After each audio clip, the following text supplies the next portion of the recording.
It's your boy Roy Jones Jr. and right now you're tuned into World Combat Sports.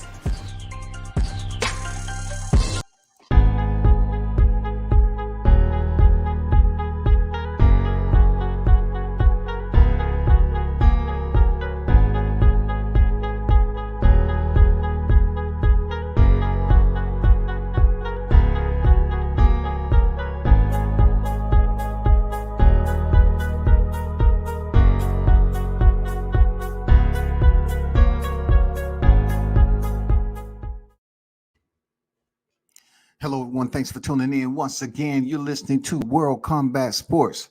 Right down to it. For those of you that's knowing that the smoke is out there, you know who you are. The link is in the chat. Don't mess around. Don't play. You are more than welcome to enter in through the door. If you mad, if you got something to say, come on. You are invited today. Don't hesitate. You know what I'm saying? Appreciate. I'm leaving the link out there for you. You know what I'm saying? Don't sit up here and peek in through the window like this is for play. The link is out there, and you know what? Just you want to come up here and voice your expression. Cool, but this is the absolute World Combat Sports coming back at it again. You know what I'm saying? Happy holidays to everyone that support the channel. I got to give you a salute. Those of you that tune in each and every day, I appreciate you. Don't even think about doing anything different in 2021 except telling more people before the year ends. You know what I'm saying? To come check me out. This right here, Clarence, what's good? What's good? Today, if you're looking at my thumbnail, right? My thumbnail is, the presentation of the Capper of the Year award. It's a lot that goes into this thumbnail because I'm trying to make sure the fan base understands that in 2021, World Combat Sports, Team Williams want everybody to understand that what happened this year, and not to take it for granted, that it was an absolute rejection on the part of Team Haney, a team that said they support, young black fighters. You know what I'm saying? We can progress together. We can eat, my good brother. We can do all this shit. But make no mistake about it, Team Williams with a 14-0 record was rejected in the call out from Team Haney. And what that says is that it was absolutely a duck.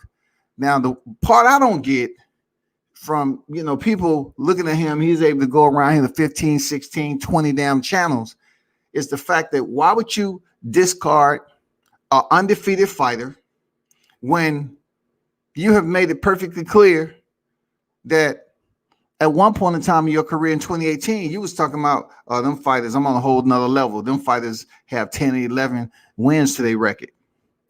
But now you have faced a fighter with 11 wins and 12 wins in your recent fights in 2019. You didn't want to get a good brother a freaking chance. You know what I'm saying? You didn't want to get a good brother a chance there, Bill. You didn't want to get a good brother a chance. You know what I'm saying? Because he was serious.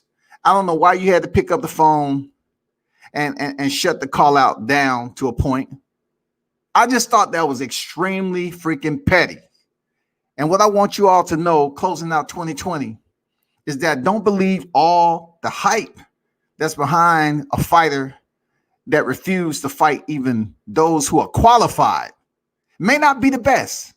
You know what I'm saying? Michael Williams Jr. may not be the best, but he is qualified for the job. Team Haney. Cappers of the year 2020. This is the first ever award period on YouTube. I am presented only if the recipient shows up. Now, if indeed Bill don't show up to accept his award, it will be another duck. You know what I'm saying? It would be he'll be another medal to his breast, his left breast pocket, his chest plate, that he indeed ducked the presentation of this trophy that I want to present to him. You know what I'm saying? I really hope the people that's tuned in through the window, you know what I'm saying, those individuals that run back and tell Dada, you know what I'm saying? You run back and tell, because I already know you have individual on your team is willing to do anything and everything, for your good graces. See, at Team Williams, everybody operates as a unit. You know what I'm saying? We operate as a unit over here.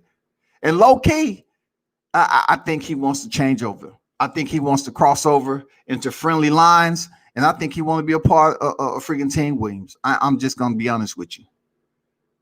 I think your advocate really wants to be a part of Team Williams. But getting back to the task at hand, we are accepting no new applications, especially from enemy lines. Capper of the year goes to Team Haney. Haney said, "I'll never lose to a white boy, but I'll lease from one." Wasn't he the one sitting up here putting out pictures that he bought a 2021 luxury SUV?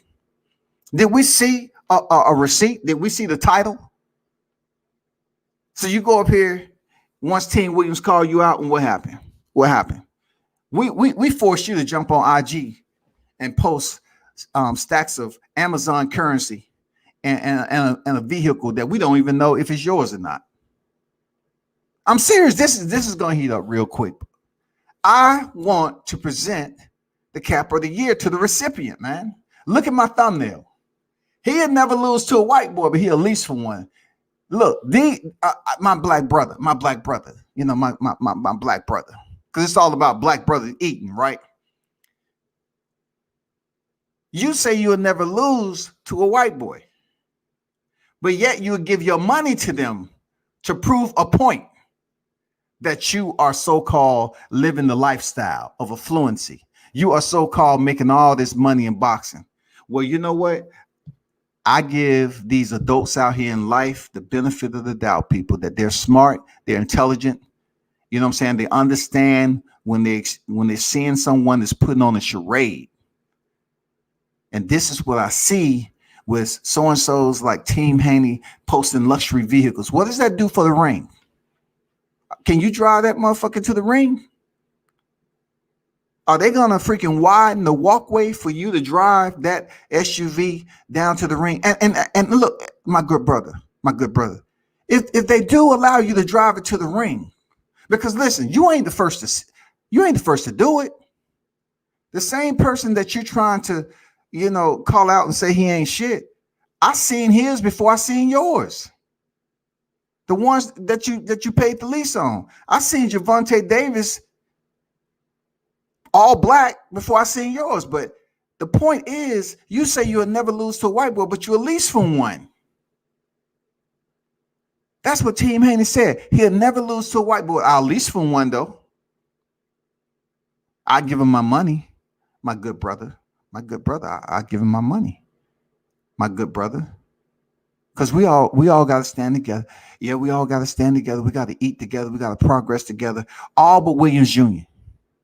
Nah, we can't let him eat because we have a history and he ain't fought nobody. That's the anthem. That's the motherfucking mantra. You know what I'm saying? But you know what? There's levels to this shit. Look at my thumbnail. Look at everything the collage that I put together. He not only ducked Williams Jr. 150, he freaking ducked Vasil Lomachenko after saying Vasil Lomachenko ducked him and it was the mandatory. He was never the mandatory. All cap. Team Haney, all cap. Cap. All cap. You was never the mandatory for Vasil Lomachenko, but you could make, you know, a contractual mandatory.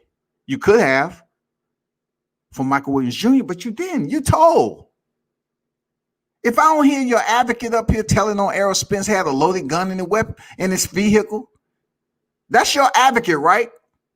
What is up with the snitching? Like, that's your advocate, right? He up here saying Errol Spence had a loaded gun. He up here on social media, you know, telling that Errol Spence had a loaded gun. Why is it your motherfucking problem about Errol Spence having a loaded gun when he had his accident? But then you got Bill over here making phone calls. Hey, my good brother. What's going on? I hear, you know, Michael Williams, he's trying to get a fight with us. Y'all trying to challenge us to a fight. You know, we're trying to do big and better things. We just trying to do big and better things. shut that down. Shut that down. We don't want that. We don't want that smoke right now. We don't want that smoke with Michael Williams. Nah, we don't want that smoke. We don't want that. Could you do me a favor? Can you, just do me that favor? Or, I hit up his pops. I'll talk to his pops and see, can we kind of, dead this right quick and, take it off the menu, because we're not going to allow them to eat off of us. We're not going to allow that to happen. My good brother. We're not going to allow that shit to happen, my good brother. We're not going to allow it. What's going on, IB? Clarence, what's good? So therefore, when me and my people got together, the World Combat Sports headquarters, we had to do a vote on who was the biggest capper of 2020. And without a shadow of a doubt, I mean, it took them no time. I don't even think that the vote was out a good 5 seconds. They say Team Haney. I didn't ask why. I said, okay, cool. I agree with you. Anybody else have this? Everybody was freaking all in favor. I was like, damn. So we went through great length to freaking, get him a trophy, put his name on it, the year. And first of all, present it to the people out here in the YouTube community, so they can pretty much have an understanding headed into 2021 that the biggest team out here, I'm talking about, they portraying themselves, the biggest social media, persona that they're trying to make y'all believe, is the first recipient of the Capper of the Year award. They said they'll fight anybody. Hold up.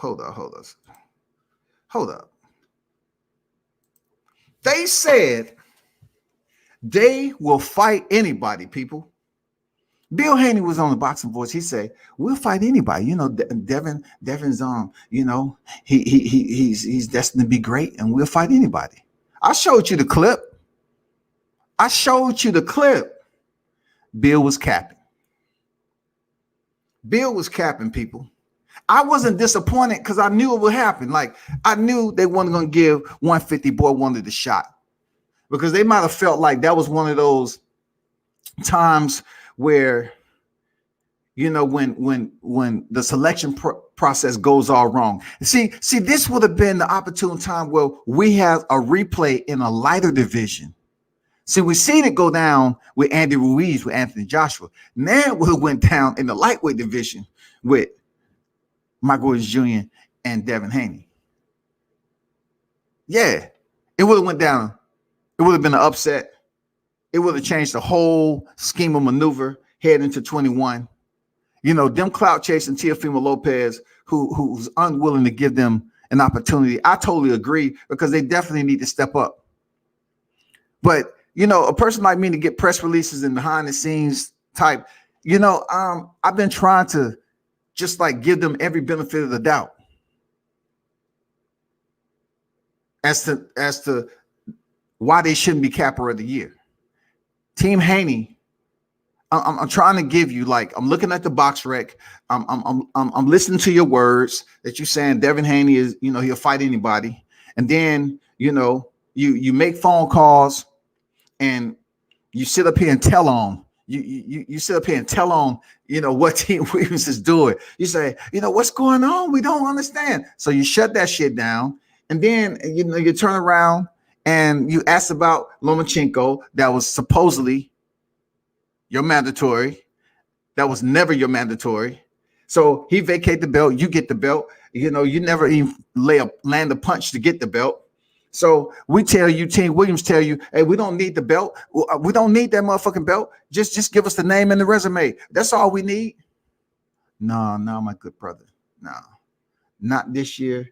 Not next year, my good brother, because Black people, what we need to do, we just need to stay in close proximity to one another, and we just need to grow as a unit with one another. We just need to fellowship. We just need to build off one another. And, when I feel that you should eat from the table, I will invite you.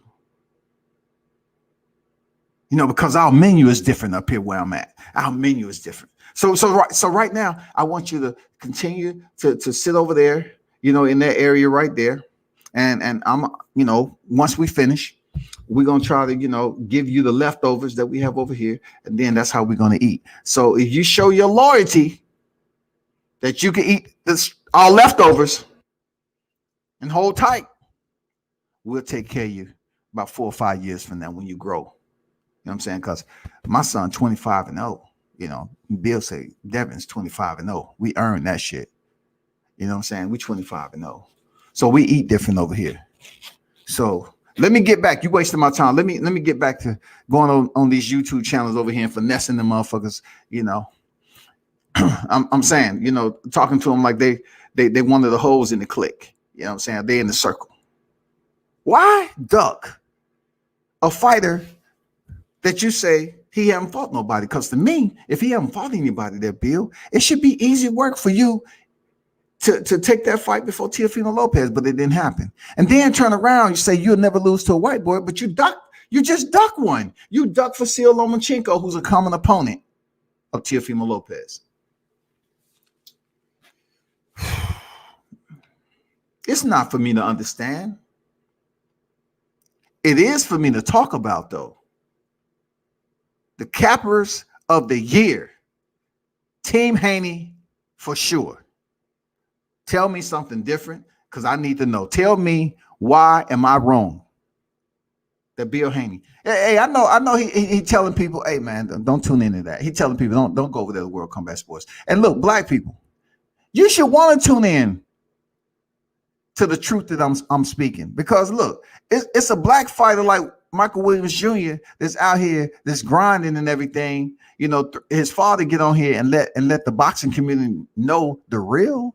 He kept it authentic. You know what I'm saying? He wasn't being disingenuous.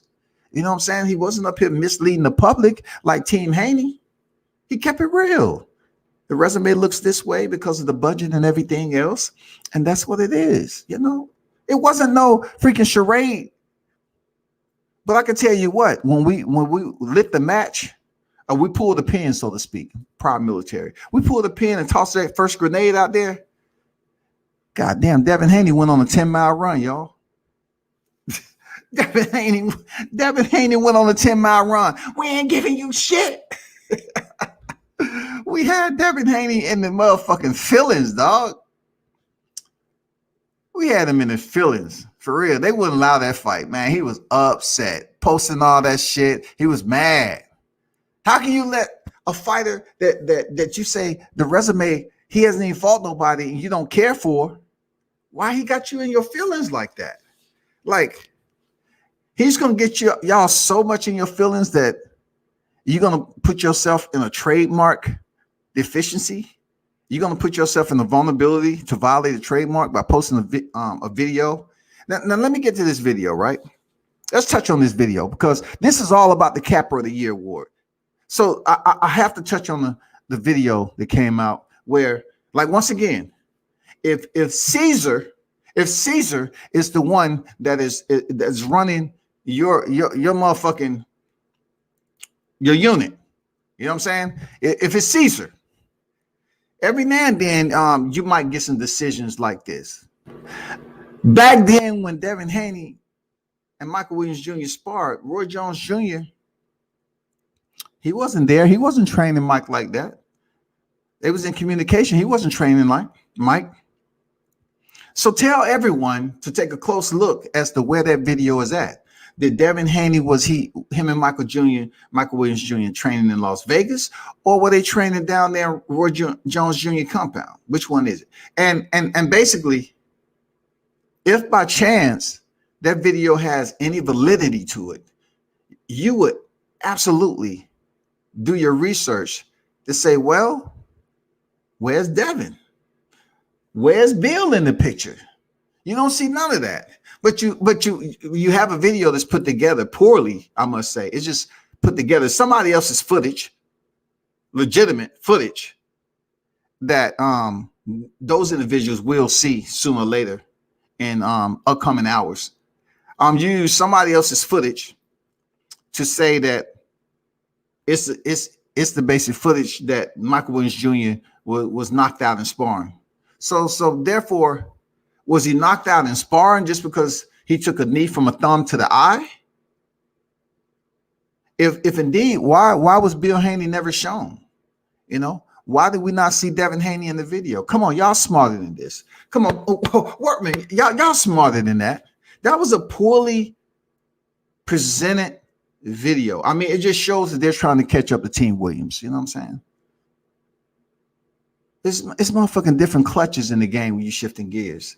It's obvious they're trying to put together content to catch up to us. You know what I'm saying? And I just want you all, the fans, to understand that that video is absolutely a farce. Because Roy Jones, with the said sparring session, was not even there. He wasn't even training Williams when they sparred. Williams was a whole different fighter back then.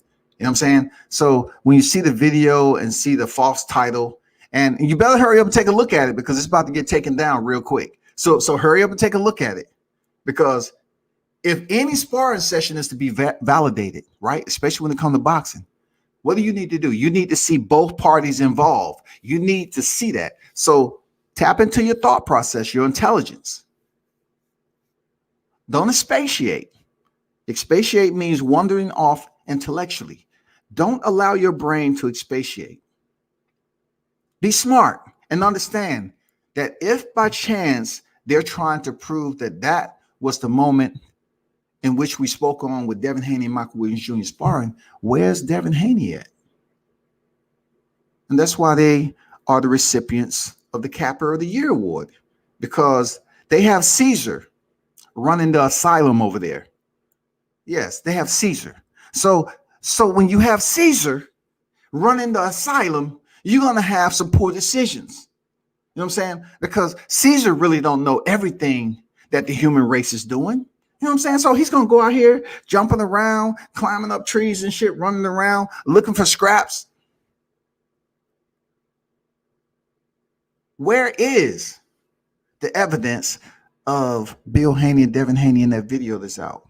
Because it won't be. It's when Michael Jr. was poked in the eye down at Roy Jones' facility when he was training. You know, be smart, be intelligent. Understand why I'm giving the first Capper of the Year award.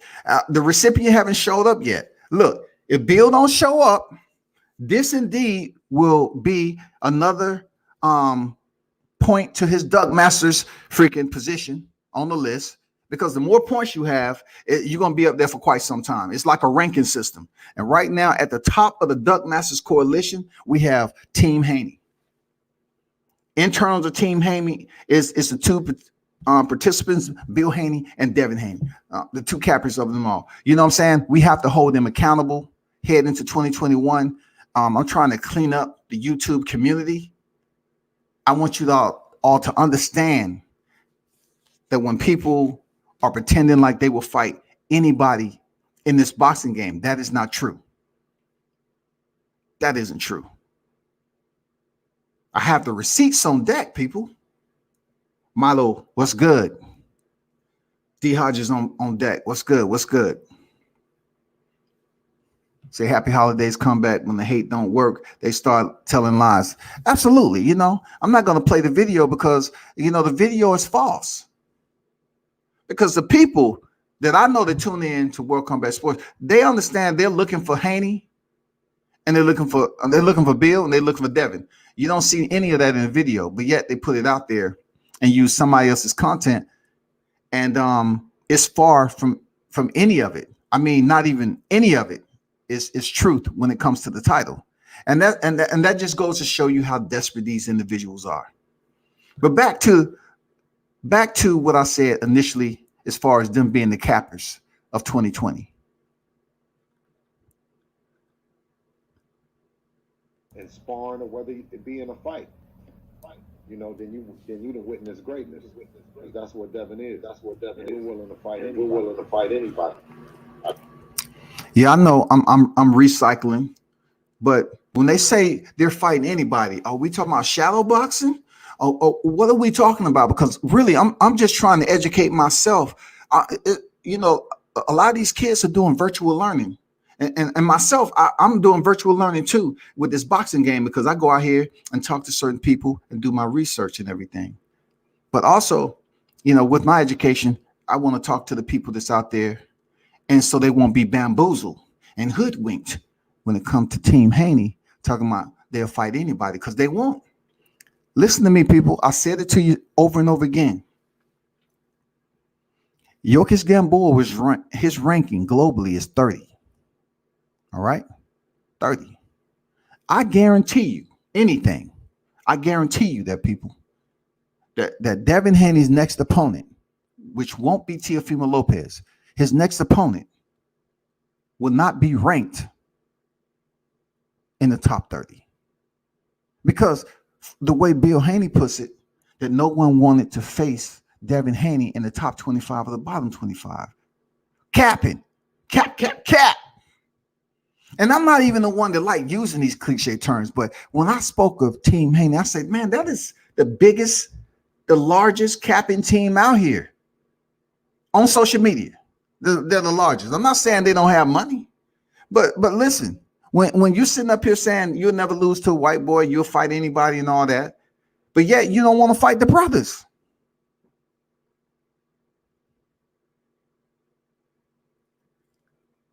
What happened? You'll never lose to a white boy, and then you'll never fight another one. Was that you fought Mason Menard? And you say, you know what? That's it with that. We got to stick to the South Africans. We got to stick to the Guyana. We have to stick to the Russians, and we have to stick to the Mexicans. Man, we just got to chill. We just got to be very much a cherry picker heading forward in our career. That's what we got to do. We got to be cherry pickers. And that's what Team Haney is doing, being a cherry picker. I guarantee you, Devin Haney's next opponent will not be in the top 30 or the top 25. Mark my word on it. Mark my word on it. I'm not telling you something. When they saying that when you face Mason Menard, right? Mason Menard ranked what? 100 what? What was he ranked? 102 outside 100 or something like that. Mason Menard, who's coming off a victory, but 2 fights before he stepped in there with Haney, he was stopped by Ray Beltran in the 7th round. So he stopped in there. Look, Ray Beltran stopped Mason Menard in the 7th round. So when he stepped in there with Devin Haney, Devin stopped him in 9.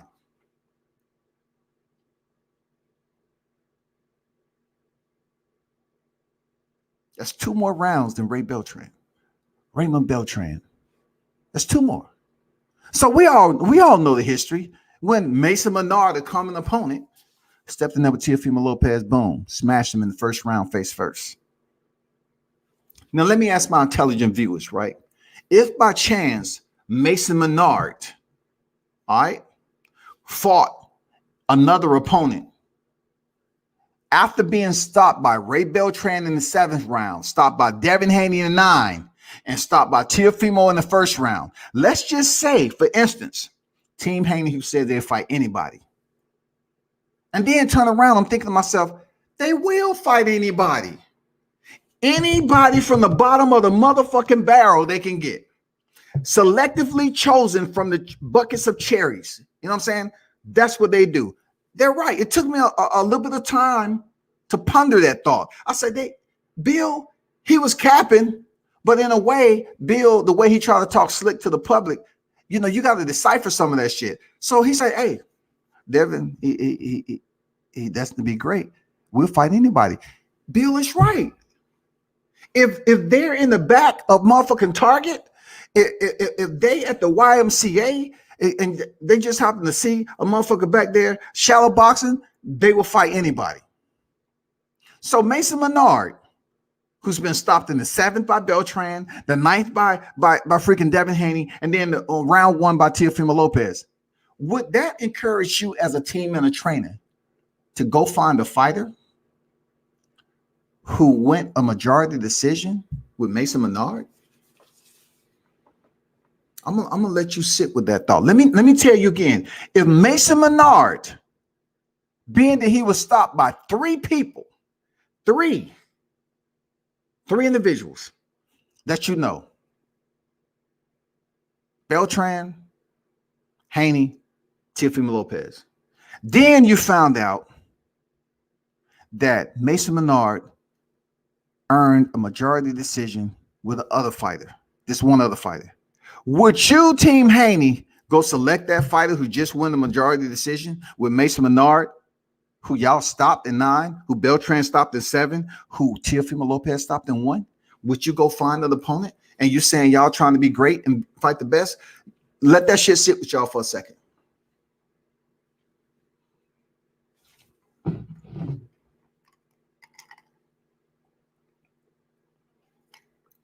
Would that be a worthy opponent? Talk to me. Do you believe that would be a worthy opponent?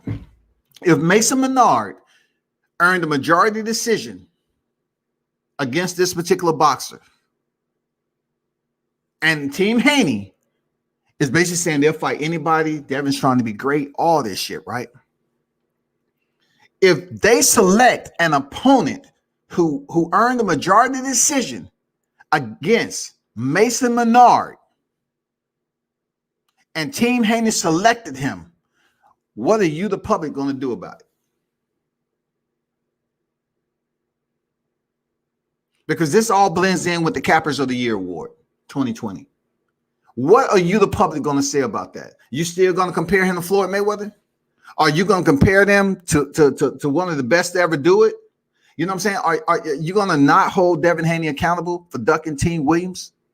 Are you going to say, okay, you're going to continue to use the narrative that Lomachenko ducked Devin Haney when? No, let me hear. No. Let me. Hey, listen, and you can have him. He can be the A side. He can be the A side. It don't matter. The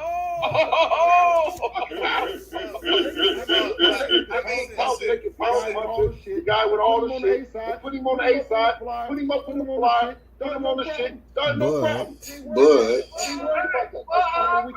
But we came from. Since you was talking about that, you asked for Brazil. Uh-oh. You wouldn't fight him? I want Tio. Quiet.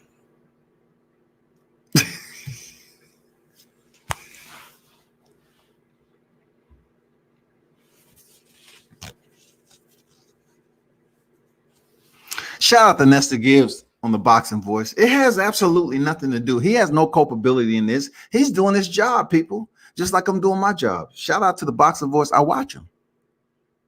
Shout out to Michael Williams Sr., who went on the Boxing Voice to eloquently explain the situation with the sparring session when Bill Haney went up there and told the public, the viewing audience, the masses that was tuned in to the Boxing Voice, that Devin Haney stopped Michael Williams Jr. with a body shot.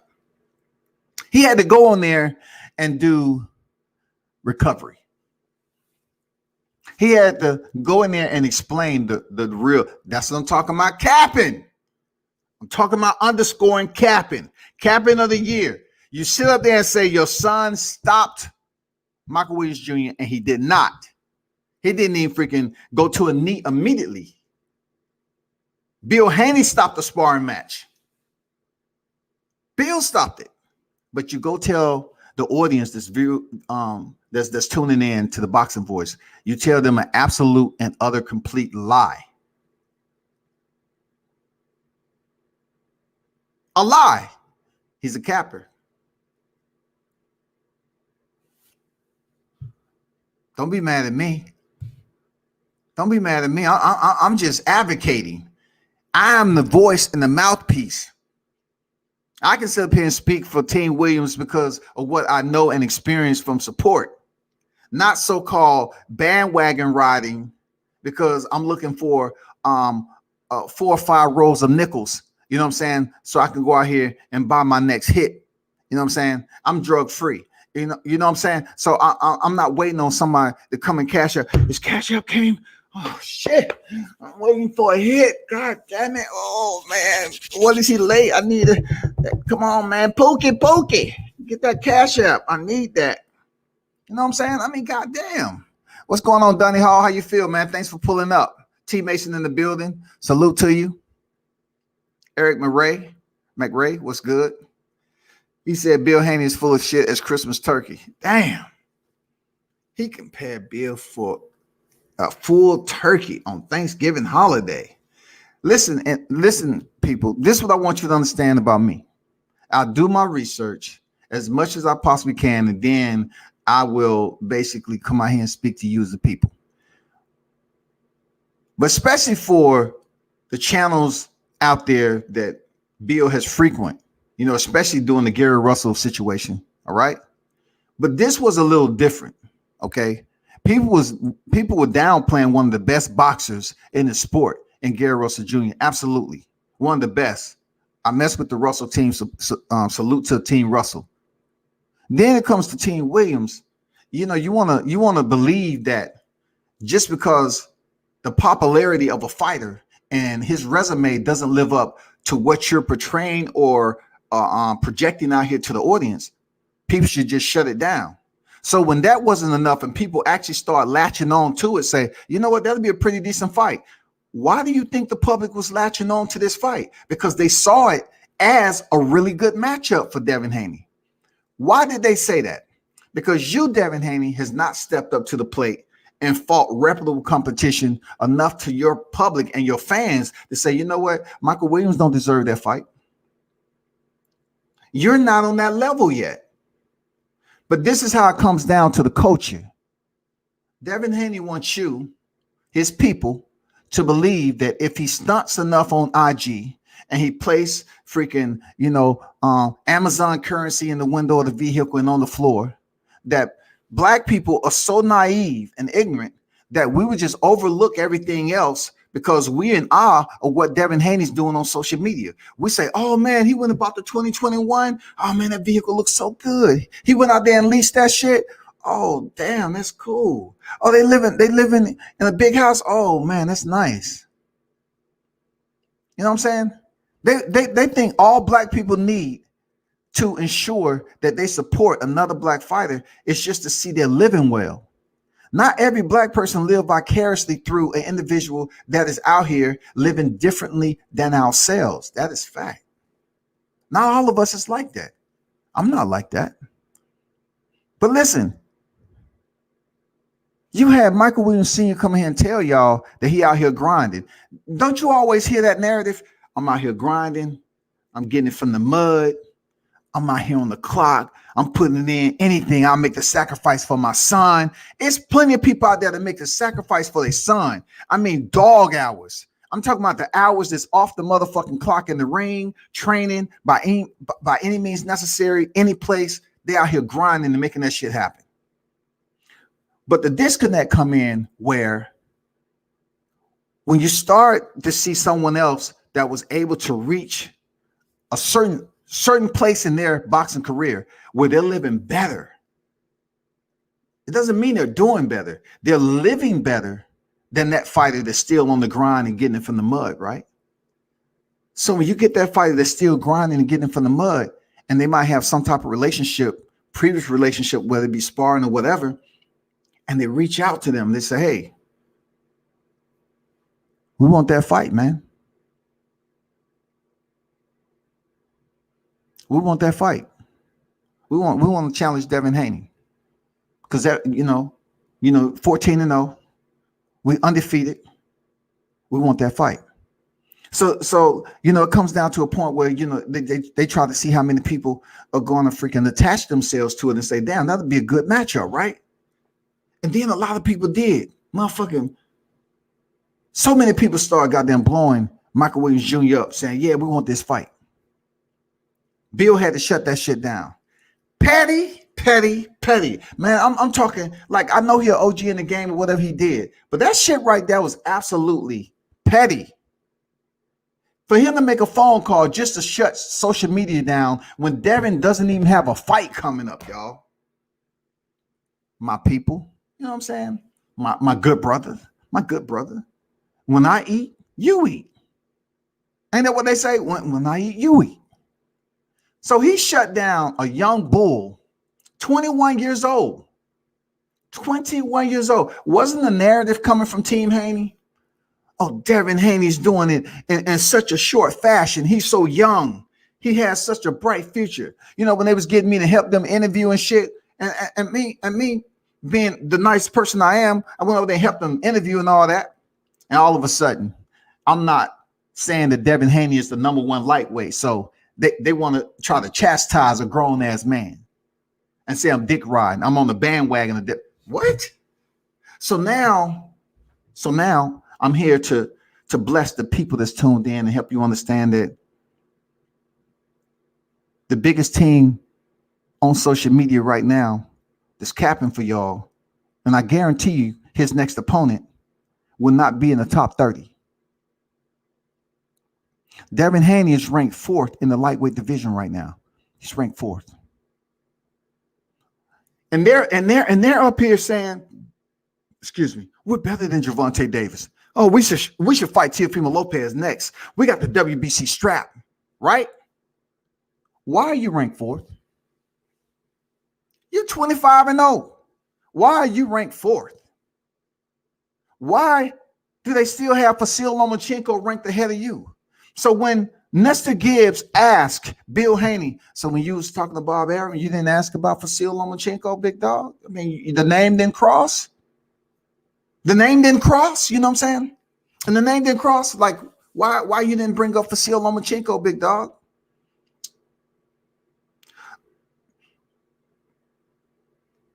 You don't want Vasil Lomachenko?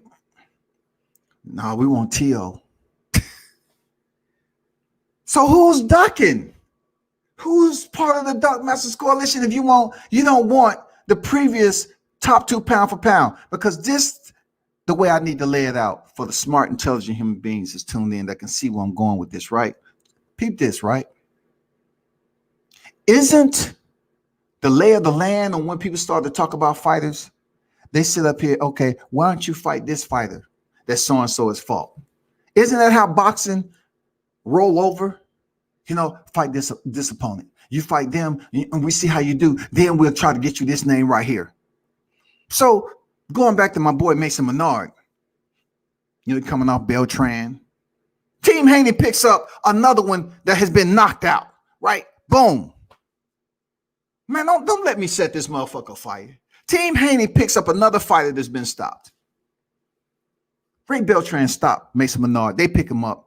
And out of a 10-round fight, Devin Haney barely gets the stoppage in the 9th round.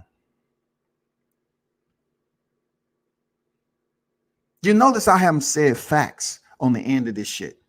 You can look it up for yourself. I don't need to put facts on it to seal it up. That shit is already in the mail. So they picked up another fighter who's been knocked the fuck out and stopped, right? Mason Menard goes to Teofimo Lopez, boom, stopped the number 1, round 1, right? So once again, Team Haney picking up a fighter who's been stopped already. But he just recently said on the Boxing Voice that they willing to fight anybody.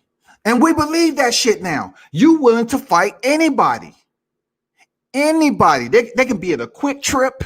They can be living under a bridge that's under construction, and they motherfucker be up here having a bad dream and be boxing and shit, throwing his fingers, and you're like, oh shit, stop the truck. We just seen that dude over there throwing punches. Back up. Go to the emergency lane, back up. That can be our next opponent. You go over there, hey, my good brother, I saw you throwing some punches. My good brother, you okay? And the brother think they about to, that's Team Haney right there. They think Team Haney about to give them some freaking, some Christmas money. But they looking for him to be a punching bag and an opponent. They say, so I seen you throwing your hands. You used to box? No, I never boxed. I was just having a bad dream. It's hard out here sleeping on the pavement. You know what I'm saying, my brother? I like your vehicle that you're driving. Is there any way you can spare some change? Oh, no, we was just coming over here to see if you box, man. Oh, never mind. And they hop in the truck and go home. But they was looking for a next opponent. Yuriorkis Gamboa. Yuriorkis Gamboa. I got respect for Gamboa, but Team Haney picked up another fighter that was coming off a stoppage. Did he not? Team Haney picked up another boxer that's been on the canvas like 15 times. They picked up a guy who's been stopped. Am I lying? But they sitting up here on IG. Let me refresh y'all memory. Cappers of the Year award. They sitting up here, Team Williams. We dropped a grenade on them and said we want that call out. And that's when Devin went up there and posted a new vehicle that he leased. He didn't want to. He said he'll never lose to a white boy, but he'll give him the money. Team Haney, Cappers of 2020, the Cappers of the Year award. Real talk. Al Tariq in the building. What's good? I'm just saying. I'm just putting it out there, my people, so that you can understand off the top of what I know. I'm just putting it out there. They picked up Mason Menard coming off a knockout. They picked up Yuriorkis Gamboa coming off a knockout. So let me kind of dive in between the madness a little bit, right? Let's just start with Zolazani. I believe his name is Zolazani and Dungani. 25-0. I believe he was from South Africa, right? And Dungani, I believe that dude was ranked like 117, something like that. Haven't had hardly any fights over here in the US. Went the distance with Devin Haney. First loss. And Dungani, 25-0, people. 25-0. So in Dungani, go out here and get another win. And then just has a fight this year in 2020, and he gets stopped in the 6th round.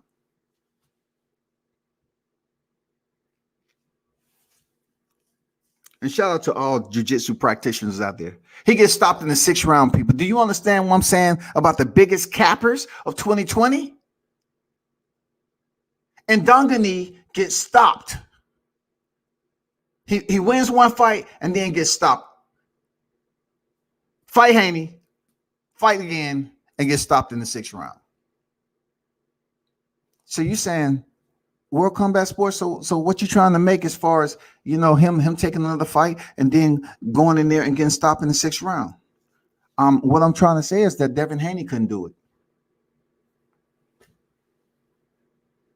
Oh, my fault. You want some more? You want some more receipts? So therefore, when Devin Haney was up here talking, right, and Mason Menard name popped up, and they was talking to Devin Haney about the Mason Menard, how he went in there and fought Teofimo Lopez and got smashed in one round, right? And this is the same Devin Haney that's saying he's on a different level.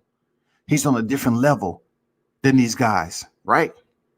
So he tried to say that he spoke with the team, and they said that Mason Menard, he wasn't 100% when he walked in there with freaking Teofimo Lopez and none of that, because Devin Haney couldn't understand how Teofimo Lopez, a person that he's saying he's on a different level than, smashed Mason Menard in one round. So Devin is saying he got on the phone. They love the phone. iPhone 6, they love that shit. They get on the phone. Hey, Menard, what happened, man? You was stopped by T.O. in the 1st round. It took me 9 motherfucking rounds to get him out of there. What was it? Oh, he said he wasn't 100%. In one round. It wasn't no filling out process. T.O. went in there and put in work just like he did with Richard Comey. Real talk. Real talk, people. Okay. I'm just telling you what Haney was saying back in 2018, that he's on a whole nother level than these guys. He's different. You know what I'm saying? He's different. He's different. And of course they brought up Mason Menard. But Mason Menard goes in there, gets stopped by Beltran, stopped by Haney in 9, stopped by Teofimo Lopez in 1. Would you go search for a common opponent in Mason Menard that won a majority decision over Mason Menard? Would you go searching for that opponent if you're trying to convince those boxing masses out here that you are being great? You're Floyd Mayweather. You're doing this thing because, like I said before, people, my thumbnail says that Devin Haney will never lose to a white boy. But that's easy for him to say if you're not going to fight any. And then the brothers that Devin Haney is fighting, potentially his next fight might be a fighter from Guyana. That's outside the top 25. A fighter that has went the distance with Mason Menard. Do you see why they have the Capper of the Year award, people? I mean, can you feel me on that? Why I'm giving them the Capper of the Year award? How would you go place yourself in a position to prove that you are one of the best fighters in the sport of boxing if you are seeking out common opponents that did less, that performed less than what you would expect of yourself with a common opponent like Mason Menard? If you knocked them out in nine rounds and you're trying to say you're the greatest and you out here fighting everybody, wouldn't you want to find an opponent that challenged you in your performance and results the same way? If Mason Menard went the distance with this opponent and lost via majority decision, why would you want to seek out that opponent that just win a majority decision when you stopped them in 9 and Teofimo stopped them in 1 and Beltran in 7? Why would you want to go seek out a motherfucking fighter that doesn't equal or excel the performances for which you are putting out to the boxing public? And you want to say, look at his box rec? You want to get your people on your team that haven't even fought a professional fight, that crack their lips and sit up here and say he a bum? That's really where you're going with this? You want people to look at box recs instead of damn touching gloves and signing a contract and touching gloves and say, okay, let's go. So if you're willing to go out here and potentially seek out a fighter that's underperforming, then it makes absolutely no sense that you would give up a fight with Michael Williams Jr., who you say is a bum and he hasn't fought nobody. Because the same could be said about Devin Haney. The same could be said about you. Forget the luxury vehicles and all this other shit. Forget taking pictures looking down at the ground. Find another motherfucking pose. Forget putting on Mickey Mouse gear just because it says Gucci. God damn it, come on. You do that shit, be aware. You are subjecting yourself. You want to sit up here and say, you know what? I'm the best boxer, but I'm gonna go get some Gucci shit and some goddamn Gucci shoes that got Mickey Mouse on them motherfuckers. I'm gonna wear. Okay. Know that. It will be extracted for evidence. Let me get to some of the comments.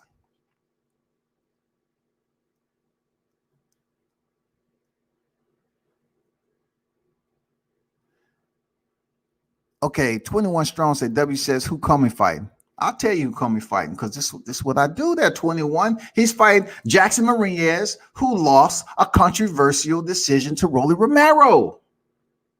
You remember when I came out here and said, Rolly in a robbery. I say, Rolly in a robbery. Yeah, we remember that, right? Rolly Romero. Yeah, he's fighting Rolly Romero's opponent that Rolly just jumped on here and said that Jackson Marinez didn't want the fight. So Jackson Marinez didn't want the fight with Rolly Romero, who he outboxed, and he should have won, and he got robbed. Okay. Mark Pinkerton, what's good? He said Coleman's fighting. Okay, there you go right there. Jackson Marinez, the guy that beat Rolly. No doubt. IB said if Devin can't get the best, why not fight 150? But if they can get a great fight, I understand why they won't fight 150 at a time. So IB, a person I respect for his freaking boxing intellect, right? So IB, I asked you this like I asked the boxing public. I just broke down a specific scenario as to why him ducking Michael Williams Jr. just say that they're duckers and they are not living up to what the words they're putting out here to the public. They sitting up here bamboozling people. They sitting up here just damn capping all day long. If you're going to find a common opponent that fought Mason Menard and went into a majority decision. But yet, 3 people who stopped Mason Menard, including Devin Haney. Why would you go find a fighter that did not equal or exceed the performance for which you fought the common opponent in Mason Menard?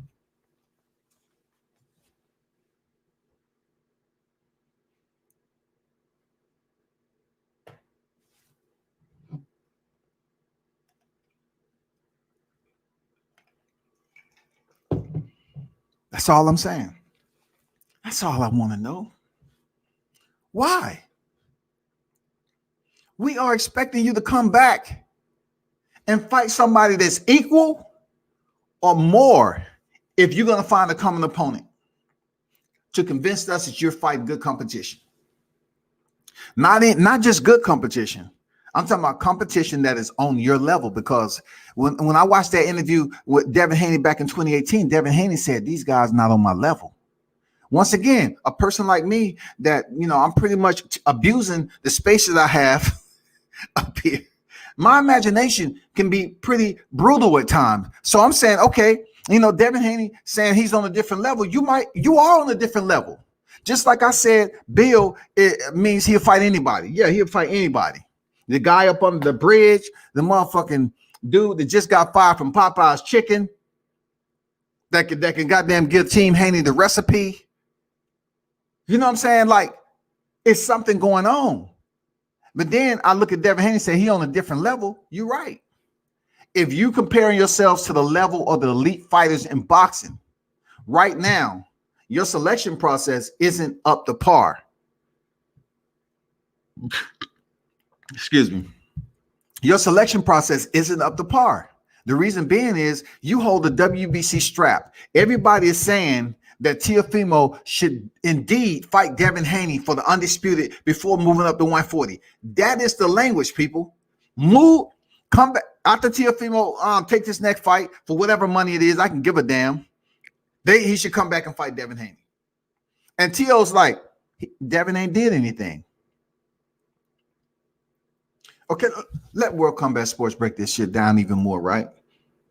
And please like and subscribe, man. Like and subscribe and share the content. Matter of fact, I need to share this to my group because sometimes I just get complacent.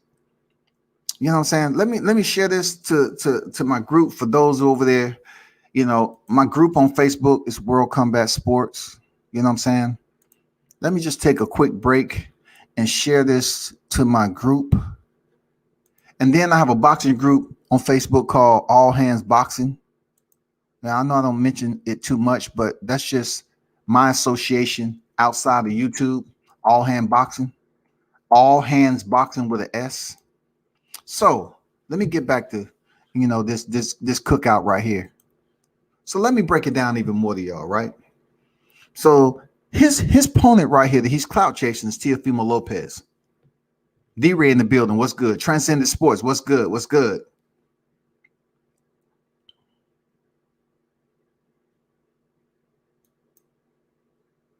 So peep this out. Team Devin Haney is clout chasing Teofimo Lopez, who's a unified champion in lightweight. All right. He has all the belts besides that secondary belt Devin Haney has at the moment. So let's take a look on why Devin Haney should or shouldn't get the next fight with Teofimo Lopez. So therefore, we're looking at Teofimo Lopez fighting 4 times in 2019, right? Let's just extract, all right? Let's just extract the last 2 opponents of 2019. Let's just extract. Let's start from there. The last 2 opponents for Teofimo Lopez in 2019 was Masayoshi Nakatani, and Richard Comey. All right? Because in 2020, he fought who? He fought Vasil Lomachenko. All right. Cool. Let's extract the opponents of Devin Haney 2019. Zaur Abdullayev, 11-0. He was ranked 22, I think. Alfredo Santiago, 12-0. 47th, I believe. Ranked 47. We're talking about global rankings, 47. something like that. Zaru Abdulayev, Alfredo Santiago, Masayoshi Nakatani, Richard Comey. Zaru Abdulayev, Alfredo Santiago, Masayoshi Nakatani, Richard Comey. Champion, IBF Eliminator, and Masayoshi Nakatani. IBF Eliminator, Championship, Richard Comey. Zaur Abdulayev, 11-0. Go back to the 2018 video where Devin Haney is saying those guys are only 10. He has 10 wins or 11 wins. But in 2019, you're fighting guys with 11 wins, 12 wins. Capper of the Year award. Capper of the Year award. Do your own research. Look this shit up. Look this shit up, people. You're going to turn down a Team Williams Jr. fight? 2 fights before Gamboa, who's coming off Achilles injury, and a knockout loss to Gervonta Davis in December 2019. You're going to scoop him up? A knockout. He was stopped. He was injured, stopped, and you're going to scoop up that opponent after your Caesar was over there saying he's an old guy when he was in there fighting Gervonta Davis. He's garbage. He's small. He's fighting the old guy. Capping. Cap.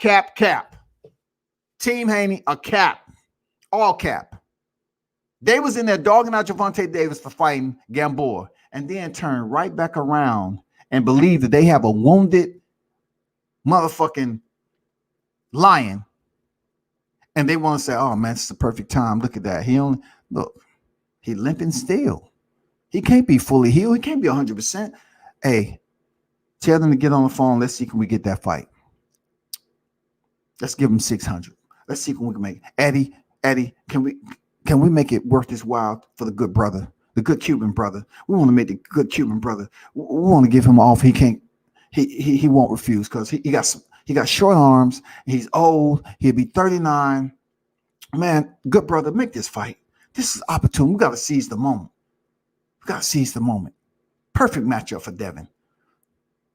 And then, of course, it goes from Devin Haney criticizing Gervonta Davis' opponent to the point where they are now seeking out to fight him inside the ring and want to convince people that, Gamboa is supposed to be this big name. So they want us to believe it. Don't do it, people. You're smarter than that. Don't get up here and believe the bullshit that you're hearing. Don't do that. Don't do it. It's no reason for you to take that route, the capping route. You know what I'm saying? It's no need for you to take that motherfucking route. They pick up Yuriorkis Gamboa, who's coming off a knockout loss and Achilles injury, and they fight him. After bamboozling the public into believing that they was trying to get the Gary Russell fight. They never had any intentions in fighting Gary Russell Jr., Mr. Gary Russell Jr. You know what I'm saying? They had no intentions. It was just free publicity to build up their fight with Gamboa, and it happened. This is where another layer of capping came in. Didn't Devin Haney say he was gonna freaking beat Gamboa unlike anybody has ever did? I want to be the first to stop him. What they say? He say he want to beat him worse than any other fighter who's ever done. That's Devin Haney's word, capping. I want to beat Gamboa worse than any other fighter who's ever done. So I'm like, okay, I give Devin Haney the BOD, the benefit of the doubt.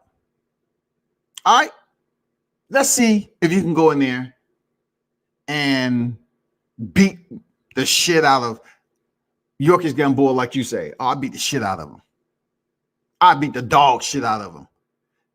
We get into the fight, and Devin's damn sitting down on them counter shots, and he's really trying to stop Gamboa. Like, Devin Haney was really focused on trying to at least get one knockdown.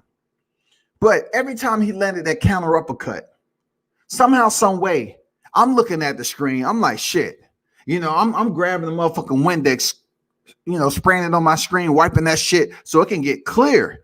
Because I'm thinking I'm seeing feathers every time freaking Devin Haney land that counter uppercut. I'm seeing feathers pop out that motherfucker, dog. I'm seeing feathers everywhere. I said, what the fuck? Are they having a pillow fight in that month? What the fuck is going on? I'm asking. I'm like, did somebody not check the gloves? Did they didn't have the right padding? You know, I'm trying to check around. Like, seriously, are these like gloves you see at the carnival? That's like 18 or 19. I mean, 18, 20 ounce. I'm seeing feathers. Devin Haney's trying to freaking sit down on his punches and knock Gamboa out. It didn't happen. Then he gets on here and lied to the people, once again capping. This is what Devin Haney says. I want to prove to the people I can pitch a shutout. Devin Haney said, I want to prove to the people that I can pitch a shutout. Like we tuned in to MLB. Like you got motherfuckers tuned in to Team Haney that's carrying Louisville sluggers and bats and be like, hey man, you want to go play some catch? You want to go play? We can go out back and play some baseball.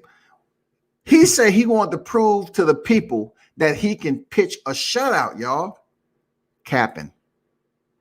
That's why they get the Captain of the Year award. It's too much evidence out there not to give Team Haney the Captain of the Year award. And see, the good thing about it is that I know Bill is not going to show up on here. For some reason, people don't get it. That you rarely hear me say, hit the like button and drop super chats. You rarely hear me say that, right? But somehow when it comes to certain people, they want to sit up here and say, oh, so-and-so clout chasing. At my age, for real, at my age, you think I'm clout chasing? Why would I be? Come on, man. Use your common sense. It's not for the views. It's for the passion of the damn, what my inspiration is, you know, what I love to do in covering combat sports.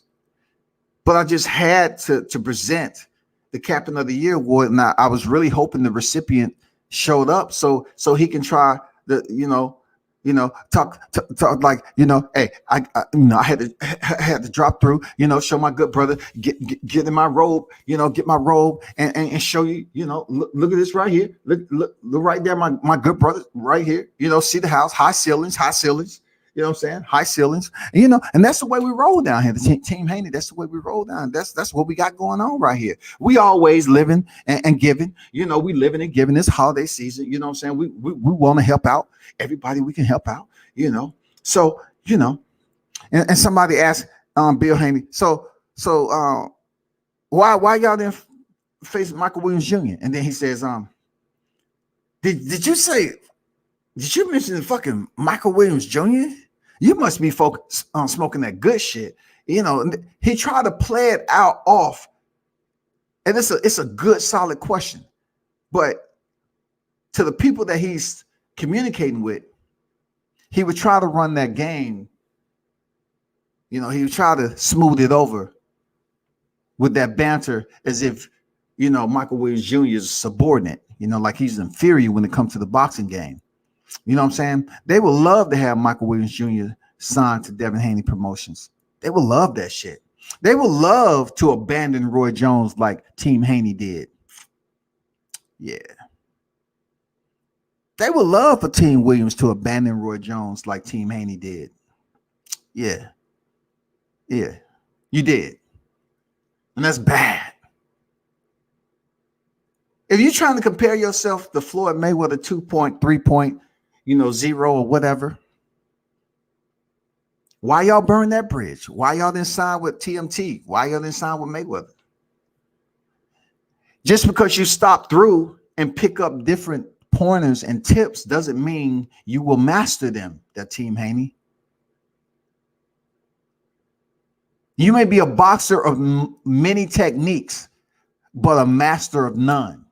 It takes more than a shoulder roll there, Devin Haney. It takes more than a counter uppercut. It takes more than just, taking pictures showing that you're in shape. You should be in shape. You're 22 years old, right? I would hate for you not to be in shape because I know I was in shape at your age at any given moment of the damn season. And I didn't have to sit up here and make weight like that, but you should be in shape. But when it comes down to holding you accountable on this YouTube shit, being that boxing is an all-year sport, I have to tell the people, do your homework and understand when you're watching and listening to certain boxers like Devin Haney, understand when they absolutely, feeding you a spoon full of fecal matter. You know what I'm saying? Donkey piss. You know what I'm saying? When they trying to get you the sip on that, take that medicine from that spoon and it's full of donkey piss. You know what I'm saying? They trying to tell you that's a new medication. Now don't taste that good, but just take this spoonful of donkey shit, and that's gonna make you realize that the Devin is the best in the lightweight division. But I want everybody in this room to take this spoon, pass it around, and that's gonna give you a new invigoration and energy to recognize that Devin Haney is the best in the lightweight division. That's what we need to do, and that's absolutely not true. He's not the best in the division. He's ranked 4th, and he has the WBC title. Now, what's next? What's next is potentially Team Haney his next opponent may be a guy that's not even ranked in the top 30. So I'm asking you, the people, what are you going to do about it? Should you say, oh, at least they're fighting somebody because they really want to fight with Teofimo Lopez? Or are you going to ask the question like you should and say, well, you should have fought Michael Williams Jr.? Yeah, you should ask that. Like, you should put it out there. You should have fought Michael Williams Jr. and then, gave the young bull an opportunity to grace the square with you. Because, listen, it's not like he was asking Devin Haney for something that was outside his grading scale. Devin Haney's grading scale on his resume, Michael Williams fit into that 11-0, 12-0. You know what I'm saying?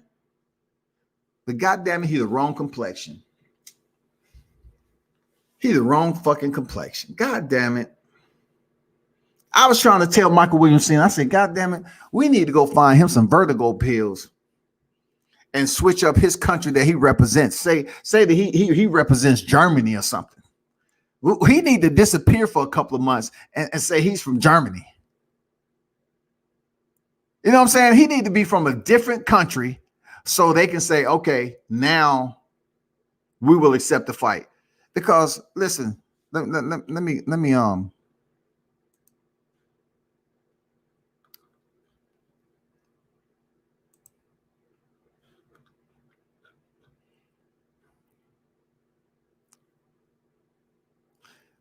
me do some, right quick. Let me show y'all something right quick, man.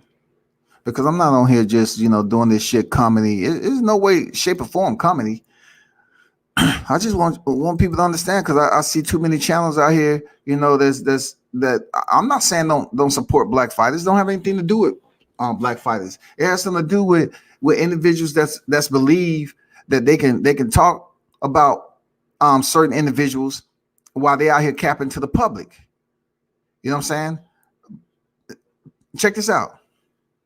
This is Devin Haney's record. Let me go up to the top. That's Devin Haney, 25-0, 15 knockouts. I know it's boring, but listen, as World Combat Sports, I have to show you the receipts. So he started fighting December 2015. All right. So you're gonna see. Hold on for a second. Let me plug this shit up. Let me get right quick. You know what I'm saying? Hurry. Just stand by right quick.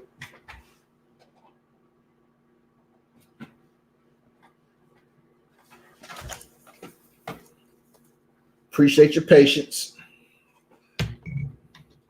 I know a lot of you that's probably tuned in, y'all looking at this like, I already know. So check this out.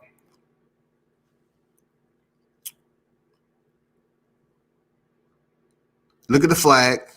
All right. Okay. Bill Haney say, you know, he was too young, so he had to go to Mexico. All right, cool. So yeah, Rafael Vasquez in the U.S. You know what I'm saying? Vargas. You know what I'm saying? Burns. All right. Back over to Mexico. Castillo and Fowler. All right. I got it. Keep on moving. You know, Mexico fights. Let's just go on up here to Hector Garcia. Mexico. U.S. You know what I'm saying? I was actually at this fight right here. Simpewo. I was actually at that fight. Yes, back in 2017, I've seen him fight. And then he steps in here with Mason Menard, as we mentioned. Juan Carlos Burgos. All right.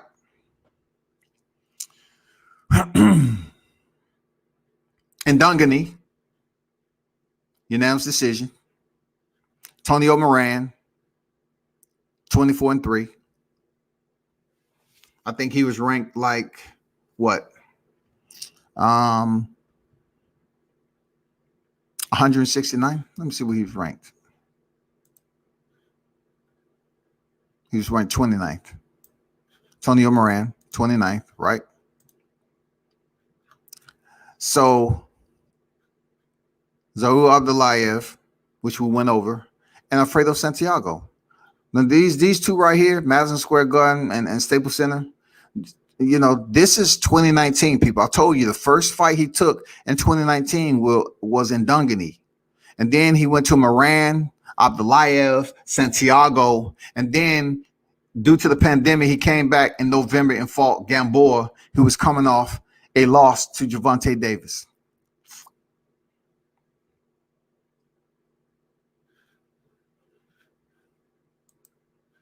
So what I want to ask you is that a resume that you're looking at that you want to continue to say he's one of the best in the lightweight division?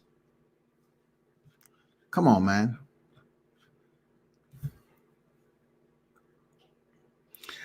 Somebody hit Bill to tell him to come through. It's no, you know, the link's been there. It doesn't matter. You know, I want to present the award from, you know, I want to present the award to him, you know, and tell them to stop capping. That's all we're trying to do over here at Team Williams and World Combat Sports. We're just trying to help people understand how good Michael Williams Jr. is, and the fact that Team Devin Haney didn't allow him to get the shot because I don't think they was confident in that. You know, the only way that they could have did it is talk about his resume. But really looking at the resumes of the fighters that he has already, comparable to the level that Michael Williams Jr. has been fighting on, it would have made sense. It would have made good sense. Give him a shot. You know, because you always on these sites talking about good brother, good brother, good brother. All right? Allow a brother to eat. Good brother. Allow him to eat. You know what I'm saying? That's all I'm saying. D. Reyes say, is Haney cap email champ some lyrics with some night cap city champ? Hey man, all I'm saying is to not throw a punch and be considered one of the best fighters in the division, it leaves a lot to question. You know what I'm saying? Like, people are gonna look at this and they want to act like World Combat say that Devin Haney couldn't box. I never said he couldn't box. You look at my live on the night that he was fighting Gamboa, I was actually critiquing him on some of the shots that he was actually landing. But this right here is the fact that you went the distance with a guy who was coming off Achilles tear, and he was an older fighter that you was criticizing, all right, when he stepped in there with Gervonta Davis, and you was acting like Gamboa wasn't shit. But what Gervonta Davis was able to do is what you couldn't accomplish. You know what I'm saying? What Gervonta was able to achieve, you could not accomplish. And that is stop Gamboa like you thought you could. You thought you was going to go in there and stop Gamboa, and then at the end of the fight, he was looking around joking, you know, like he was about to go to a fiesta. He was telling his team, hey, I'm about to go to the showers. Let's go out to eat and have a good old time, you know. Go call up 5 or 6 women. I know we in Vegas, and we can make that shit happen, and let's get it in. You know what I'm saying? I mean, Gamboa, covering him on fight week against Gervonta, that man was serious as hell. Serious. He didn't smile. He didn't do shit. But when he finished the fight with freaking Devin Haney, that dude was like, oh, my friend, I loved it. Oh, it's such a great fight, my friend. Yes, I loved it. I put in 12 good rounds. I loved it. You know, no scars. My face is okay. I love it. You know, goddamn Gamboa was just elated that he went the distance and felt the way he did. So that fight right there, Devin Haney allowed Gamboa to stick around the sport of boxing for probably another 2 fights. It depends on what his team is going to link him up to, because he's on a 2-fight losing streak right now. You know what I'm saying? 2-fight losing streak. But the good thing about it, him going the distance with a top-ranked fighter like Devin Haney actually helped him out to get a couple of more fights. Even in losing, it helped Gamboa set himself up for another fight. $600,000 for going the distance with Devin Haney. That's good money.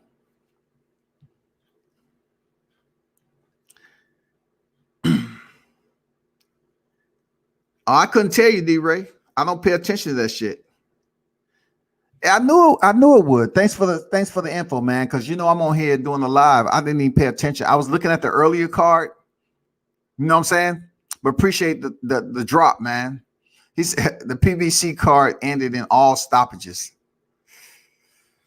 Oh my God.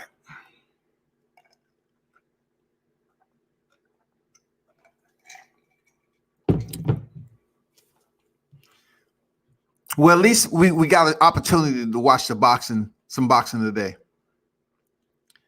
21 Strong said Rolly is a KO waiting to happen. We have to see. We have to see what's popping. Seriously. Pac-Man, I don't understand what you're talking about. What's the problem? It's no problem. It's just I put up what I put up. Team Haney said I never lose to a white boy, but I'll lease from one. It's just a combination of the message that I'm sending that Team Haney is full of cap. I don't know if you look, but you look right here, the box wreck, it's not all that. They get the cappers of the year. Team Williams calls them out, and they go up here and put a vehicle on IG and then put all these damn videos talking about who is he fault and he's a bum, and having people on his team talk that haven't even stepped in the ring as a professional. It's no organization. You know what I'm saying? You know what I'm saying? You can't sit up here and call another fighter a bum, and you haven't even earned anything as a professional. And then you want to create videos that's false. You know, when Michael Williams get hurt, you want to say it's the knockout. So that makes the team look even more stupid and disorganized when you have Caesar, who's up here creating videos in a different location, a different year. Roy Jones wasn't even training Michael Williams Jr. when him and Devin Haney sparred. Cap.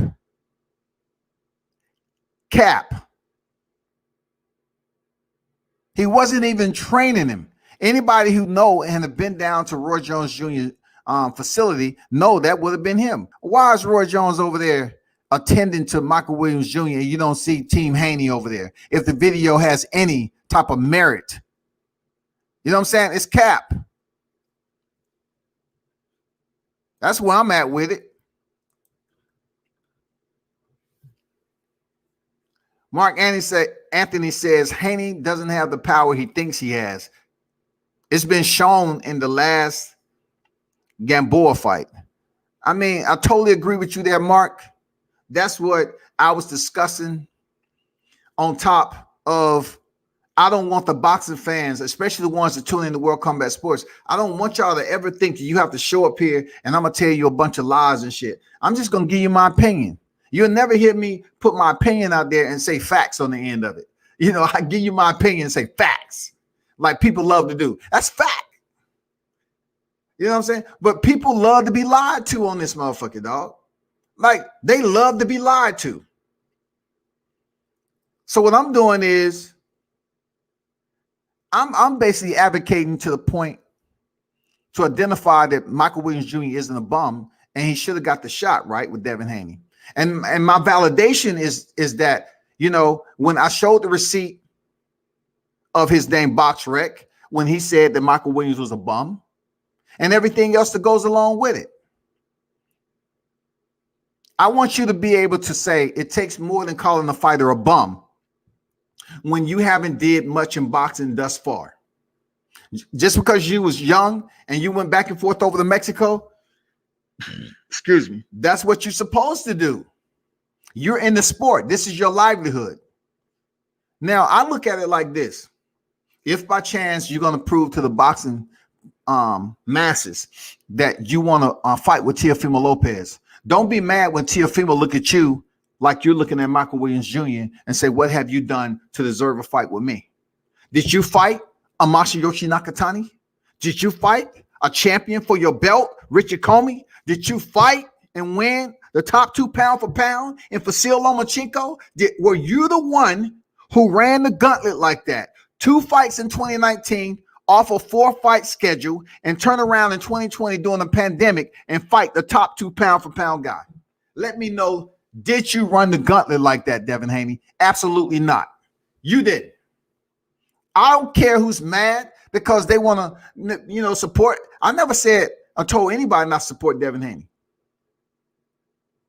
I'm letting you all understand that my award, the first ever on YouTube, the capper of the year goes to Team Haney. It's boxing. It's not personal. It's boxing. But we must understand when Team Williams put the challenge out there and you go up here and put money in a dash and show off a vehicle, that tells us everything we need to know, that you don't want the smoke. When you pick up the phone and call and say, what's going on? Are y'all trying to? Yeah, we trying to challenge. We trying to call your ass out. We want the shot. We want the opportunity. Yeah. To have it shut down, it's just, come on, bro.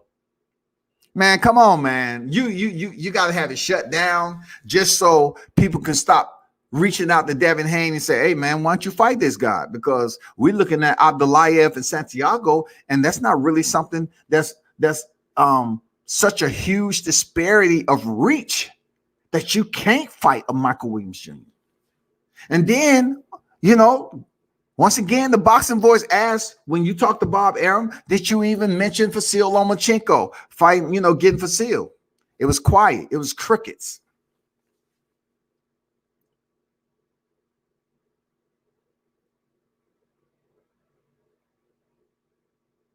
We want T.O.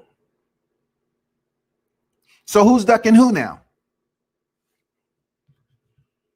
So let me give another receipt to the people. When is your son finally going to fight some top competition? Or do you plan to keep protecting his own like you've been doing? Thank you, Jeff. When we got Santiago, he was ranked in the organization. Now you talk about a world fighter, and then you talk about being ranked. Right. You know, coming up the ladder of top 25, right?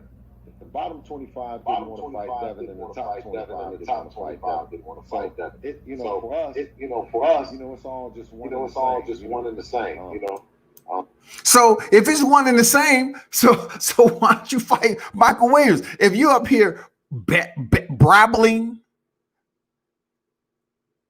you sitting up here quibbling, you're making up what the top 25 and the bottom 25. We took it as all the same. What does that mean exactly? Do we need to hire an interpreter right now to kind of figure out and decipher what you just said to the people? Do we need some type of interpreter, please? Because what you just said didn't make any sense at all. If it's one of the same, you should just say, hey, Mike, okay, we'll give your son a shot. Cool. We're going to get with Roy and we'll give your son a shot. But you ducked him. Not only did you duck him, you wanted to make a phone call to shut it down because people was really wanting to see this fight. And they was talking about Michael Williams. Yeah. People was like calling Devin out and saying, Devin, you should really take this fight, man, because you're not getting Teofimo Lopez next. So you should take this fight. Teofimo Lopez know who Mike Williams is.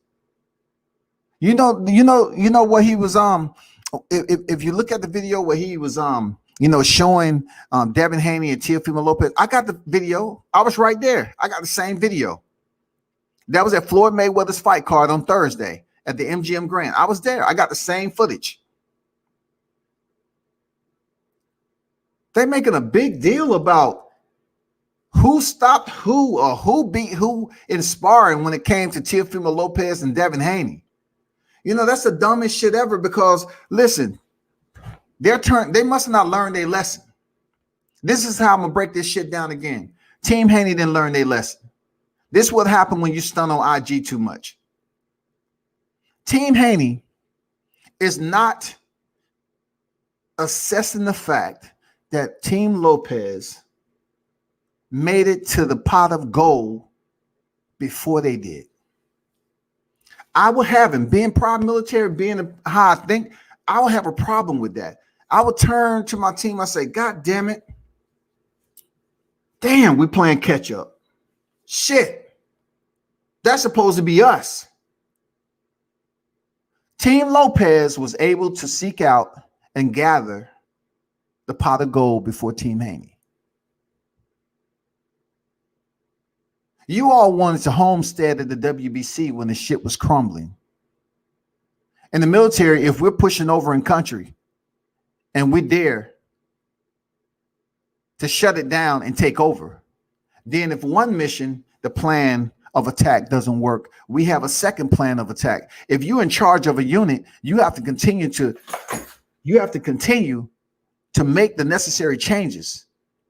This is one of the mottos that we use. Improvise, adapt, and overcome. If you somehow felt that the WBC wasn't going to give you what you wanted, it was crumbling, you should have had the same mentality as Team Lopez. But people are going to say it's complexion. People are going to say, oh, it was this, it was that. Team Lopez took the Richard Comey route. But what Team Haney is not going to tell you is that he had to fight Masayoshi Nakatani as an IBF eliminator. That was a tough-ass fight. We seen that shit on TV. We seen it. Where is Devin Haney's Nakatani? They had Caesar up there talking about Nakatani whoop Lopez's ass. And I'm saying to myself, how juvenile for you to sit up here and not see what's going on. That's what happened when you have an imbecile that's running the asylum who's not used to being in a leadership position. You have to see it crumble before your eyes.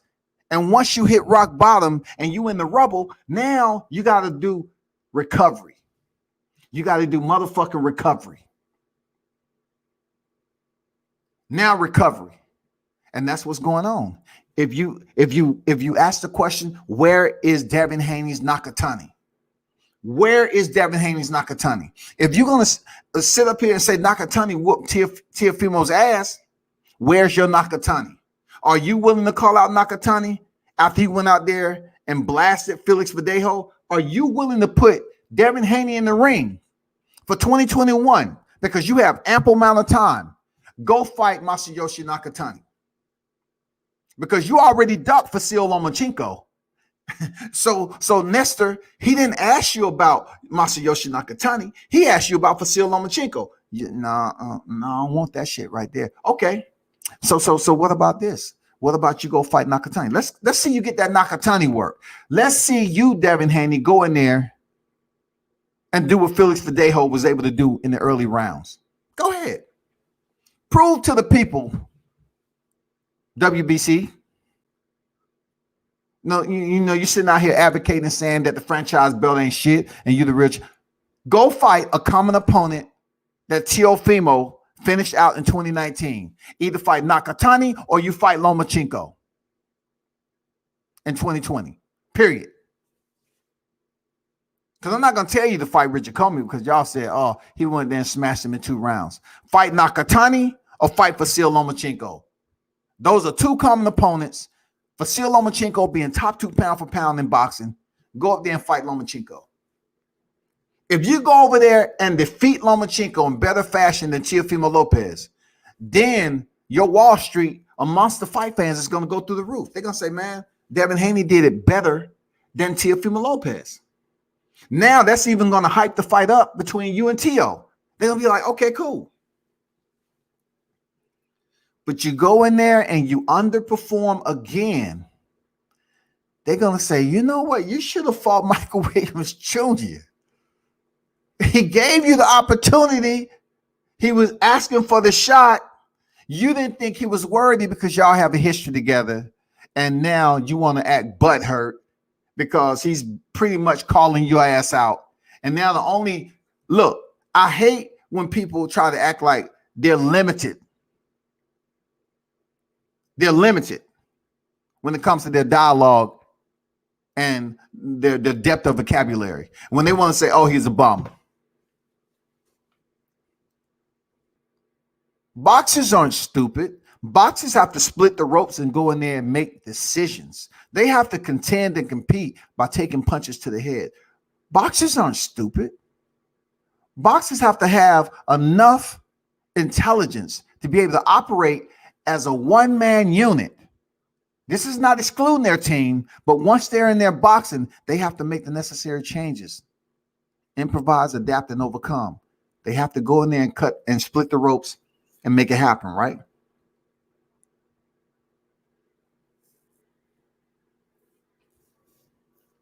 But in this particular scenario, it's full of cap because you're not even willing to call out Nakatani when you had your people up here dogging out Teofimo Lopez for taking punishment. Now you get Michael Williams Jr. He's taller than Nakatani, and he has a longer reach than Nakatani. He's trained by Roy Jones Jr. That would be a good fight. Everybody was looking at that, and they're encapsulating the imagine. Damn, I wouldn't mind seeing that shit. They're encapsulating that shit. Oh man, I want to see it.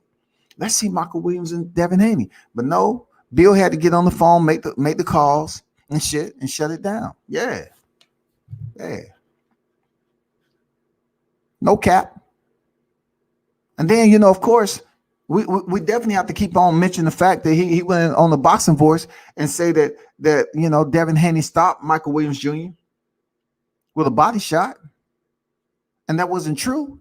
Bill Haney stopped the freaking sparring session. Bill Haney stopped the sparring session. He did, because Devin Haney landed a freaking blow to the head while Mike was on his knee. He didn't go down immediately. He took a knee, like you do in sparring. Plenty of people who on the highest level has taken a knee. We've seen it in the ring on competition.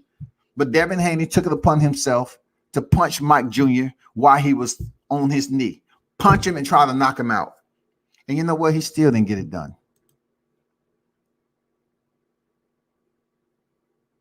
Mark said there's a big difference between having a team with money backing up a fighter from a father and son doing what they can do to get fights. Absolutely agree.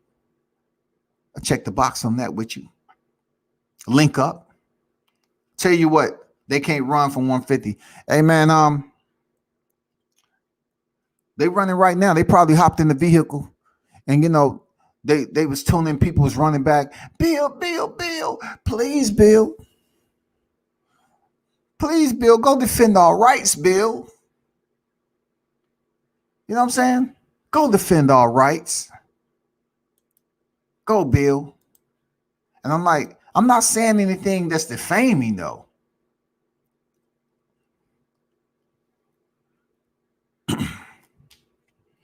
I don't understand where you going, where you at with that take. He got to get there. The man is 14-0. So you trying to tell me Abdulayev got there? Abdulayev, who has he fought before he stepped in there with Devin Haney? You trying to tell me Alfredo Santiago, who's 12-0 from DR, he got there? How, bro? How are you going to convince me someone has to get there? Come on, man. Like, did Abdulayev get there? Did Santiago get there? No, they were selected. So in the selection process, why did they not select Williams Jr., who has a 14-0 record? Regardless of his competition, he fit the bill. He's good. He match up well physically. Boxing skill wise, he matches up well. I know people like to hate. People don't like to see people advocate for boxers who so quote unquote haven't made it to that level. But guess what? It's fighters that's on the level that people saying they shouldn't be there. Devin Haney. Money, performance. So if you're going to say it's all about the money and I'm where I'm at, I have the connections and I have the promotion, cool. We get it. We haven't started picking up boxing yesterday. We get it. But then again, you get to a point where your selection process has been minuscule, right?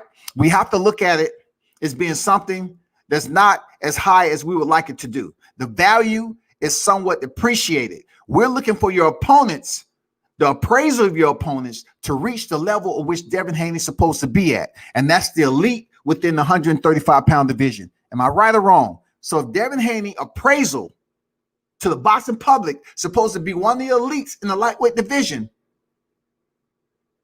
then why are people criticizing him for facing subpar competition? You know, tell me all the negative criticism that was heading into there for Yuriorkis Gamboa. When Gervonta Davis was stepping in there with Gamboa, people were saying he was old. Why did he do that? He ain't this, that, and the other. But yet Team Haney goes right behind Team Davis and does what? Picks up an injured Gamboa, 39 years old, the 23rd of this month, 2020. And they believe that that's acceptable to the public. So when T. Williams called him out, he gets mad and posts some Amazon currency and a luxury vehicle that he leased from the white man, because he said he'll never lose to a white boy, but he'll lease from a white man, right? What does money and vehicles got to do with splitting the ropes and putting on and validating your words? Devin Haney said he was going to do Yuriorkis Gamboa dirtier than any fighter has ever did. He went in there and changed up his story post-fight and say some shit like, I just wanted to prove to the people that I can pitch a shutout. Pitch? What are we doing? Pitching? This is boxing. We don't have a dugout in this motherfucker. Where are we pitching to? We're not pitching shit. You think in a pandemic, we're trying to see one of the bigger names that has so-called been around the block? We're trying to see Devin Haney go in against an older, antiquated Gamboa and say, you know what? Devin, you know what? They say you the next Floyd, Devin. This is what I want you to do. I want you to go in there. Just try to pitch a shutout. Show the public that you can box.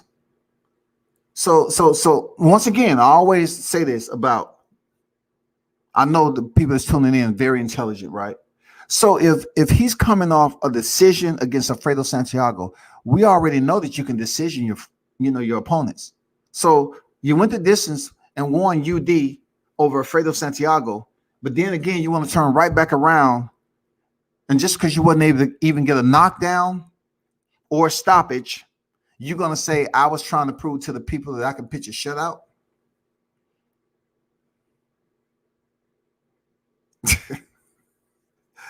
I can't even keep a straight face with that shit, dog. You know, if that was my son, I would say, you know what? Hey, check this out. If that was my son and he told the public that, I would have made him turn right back around before he left the ring. And I would say, listen, you need to go out there and apologize to the people, because look, that's our money you fucking with, son. Check this out. You need to go out there and tell them, hey, I apologize. I put as max effort as I possibly could. I went in there and gave it all I had, but I couldn't get them up out of there. You know, I just have to go back to the drawing board, you know, work harder in the gym, and then come back and put on a better performance. That's all you had to say. But you want to go out here and smooth talk the boxing fans like we stupid, like we're below the intelligent level for which the people that you allow to hang around your inner circle. You know what I'm saying? No.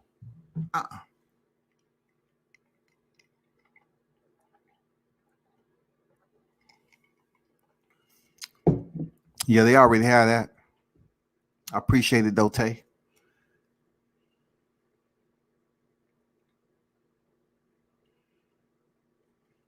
Yeah, I agree. There's plenty of fighters that's up in the ranks that'll fight him. I agree. But for Devin Haney, and the history that him and Michael Williams has, Roy Jones training him, we wanted freaking Devin Haney because he didn't have an opponent coming up in 2021. He's coming off pitching a shutout from Yuriorkis Gamboa there, Tay. That's all I'm trying to tell you. We wanted Devin Haney because too many people use that E word on here, expose. All right. Devin Haney would have got exposed by Michael Williams Jr. if they fought. He know it. And the hardcore boxing fans know it. That's why they began to push for the fight. When we came out the gate and threw the challenge out there on IG, man, everybody started hitting Devin Haney. If they would have thought the fight didn't make any sense, they wouldn't have put too much energy into it. But they believed it made sense. And then they start doing their research and they say, this is not a bad fight. Because for one, the good thing about receipts is when you get Team Haney that loves to be on social media, it's people like myself and others that can hold him accountable for his own words. So therefore, if you want to sit up here and portray to the people that you're fighting the best, you know what I'm saying? And you want to, dog common opponents out. You're chasing Teofimo Lopez right now, but yet you're scooping up Gamboa. So now Tio is saying Devin has to do something with his career. He has to do better. He has to earn it. Like I said earlier, the Team Haney not sit there and say, damn, how do I do recovery? Why isn't more boxing channels not trying to warm up and just say, you know what? Let me ask you this question. Do you believe at what point in time did you believe that Team Lopez outthought you? They outmaneuvered you. You're waiting in the WBC for a motherfucking tournament when you have other collective belts that's out there. So changing direction, they go over there that route and still make it to the goal before you. You got to feel some type of way about it. You should feel some type of way. You should be discouraged because the whole game in boxing, if you want to be in the front, it does have to do with performance because your performance allows you to make more a paycheck. Your performance gets you on PPV. But along with your performances, if you in there with a soft touch, you should treat them like a soft touch. Get them up out of there. If you in there with top-notch competition, you should still go in there and perform and let people know that you're on a whole nother level, like Devin said. Check out his interview, December 2018. I'm on a whole nother level of these guys. I'm on a whole nother level. Devin said he's on a whole nother level of these guys. That was in 2018. So in 2018, you felt that you was on a whole nother level. But right now, you're sitting up here chasing Team Lopez, who has all the belts. So who made the best decisions in getting the pot of gold? Team Lopez did. Now you have a huge landscape ahead of you in boxing, no doubt. But don't ever say or call another fighter a ducker. Don't have Caesar on here saying that, oh, so-and-so's ducking Devin Haney. No, well, who is Devin Haney ducking? Michael Williams Jr., Vasil Lomachenko, who he was never mandatory with, Nakatani, because he don't dare mention Nakatani's name because he's dangerous as shit. You know what I'm saying?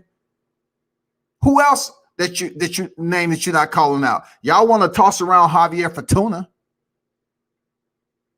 Ryan Garcia is not thinking about fighting Team Haney. He's thinking about fighting Gervonta Davis. So the decision-making process is this once again. Will we see Team Haney fight Teofimo Lopez if they decide to give? Because they have the franchise belt. It's up to Teofimo. And this is the fucked up position about it, people, is that Teofimo is a franchise champion, which he has the knight to the WBC's chessboard right now. It's up to Teofimo Lopez if he chooses to give Devin Haney a title shot. So right now, once again, Team Haney is not in control of the decision-making process. That shit is motherfucking real. It may not sound good to a lot of people, But that's some real shit right there. Team Haney is not in control. Once again, they're not piloting. They're not piloting the correct way. They're not the pilots. They're not the ones. They're not the engineers. They're not the ones who's making shit go forward. They don't make the calls. They're not the shot callers. They might be in their own region on where they reside and where their residence is located. But when it comes to this boxing game, the franchise belt in this scenario right here, the power is in Team Lopez's corner.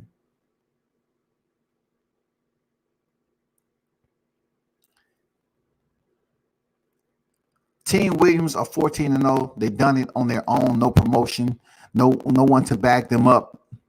So the selection of opponents are what they can afford. Bottom line, 14-0 fighter calling out Haney, can't blame them. But I can't blame Haney as well. Michael is the next Paul Williams, and they know they're going to get an L. They trying to save that L from Haney. Man, that's a solid point. You know what I'm saying? You know, you're looking at Tommy the Hitman Hearns. You know what I'm saying? Paul Williams, you know, Paul the Punisher Williams, you know, with the height, the activity. You know what I'm saying? He's being trained by a legend himself, Roy Jones Jr. So with all that said, of course, Michael Williams has to go in there and prove that he can perform on the big stage. Of course he can, people.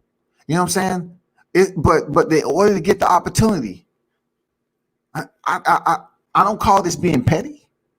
But if we're going to relay the switch all the time, then it's up to me to put it out there.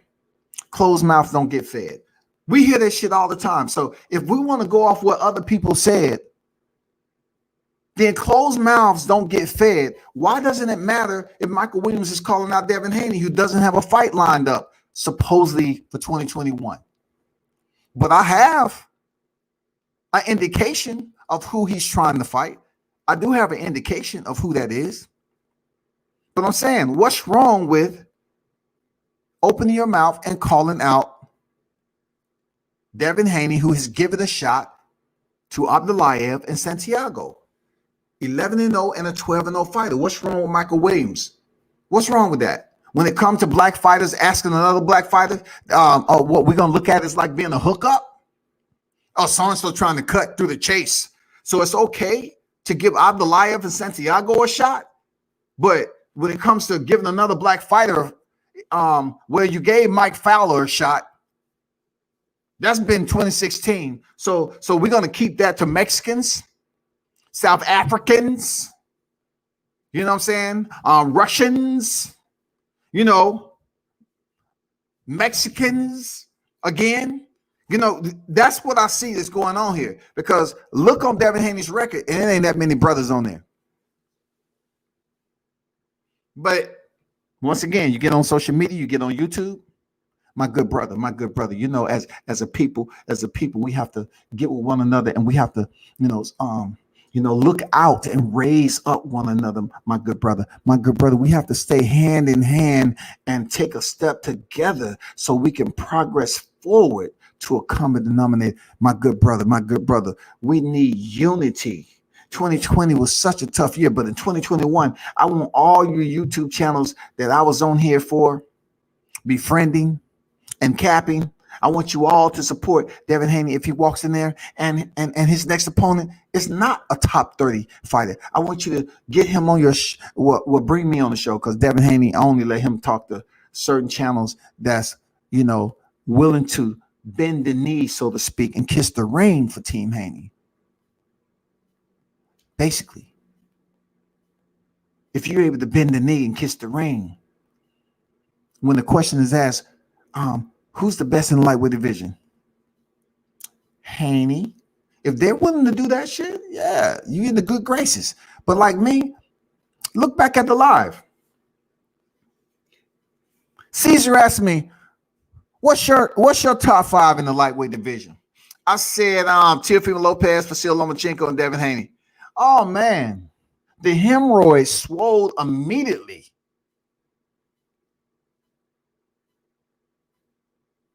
When somebody closes down and go to an avatar, right? And then all of a sudden they click back on the avatar and Bill shows up. That's some of the most pussy shit that you would do to a grown ass fucking man that's the same age as Bill. Like, you actually believe that you texting another man because his son is in boxing, and you're basically running and telling, hey, I should have figured a snitch is a snitch. When you talking about the individuals talking about Errol Spence had a loaded gun in his car. Like, he's really mad that Errol Spence had a loaded gun. But this is the same Caesar who's sitting up here saying 100 rounds. We do 100 rounds in Memphis. We does 100 rounds.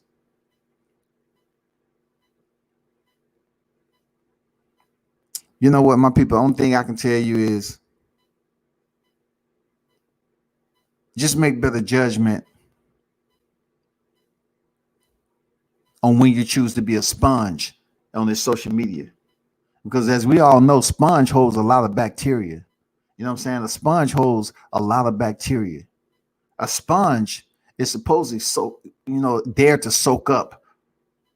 You know, that's its primary cause. The material that it's made out of is to soak up. But we use it in a dialogue. I'm sponging up this knowledge. Be careful about frequent social media and soaking up the bullshit. Because I'm gonna tell you, if you wiping up a lot of shit all the time with the sponge, right, and you're not making sure you're rinsing that sponge out the way it's supposed to be, the bacteria is gonna continue to grow because it's moisture in the sponge, so it's gonna be contaminated. You know what I'm saying? So I'm using that in a sense for you to compare it to social media and what you choose to soak up on here. Because if it's bullshit and it's defecation and fecal matter, it's going to sit on that sponge. It's going to contaminate your brain, period. It's going to absolutely contaminate you as an individual in the way you think and see boxing. And you don't have to do that. So just be careful. Just be careful. Deion Washington in the building. What's good, man? Salute to you. But people, man,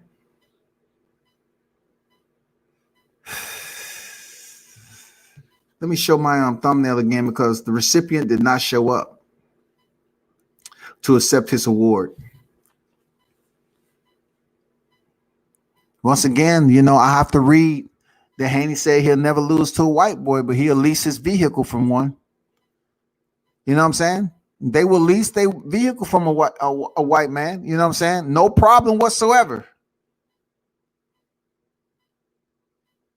But to post money on the floor and in your hands to prove to a rising star in boxing, right, that's looking for the shot, you're basically telling people that that's what it's going to be about in your career. You're not going to give the right individuals a shot. You're gonna be the Danny Garcia. Like at one point in time, people were saying Danny Garcia was a cherry picker. Now some people are saying Canelo Alvarez is a cherry picker.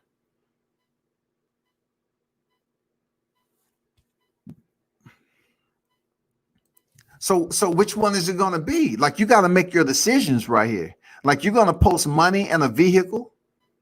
That really has nothing to do with the call out. The call out is the challenge. One-on-one.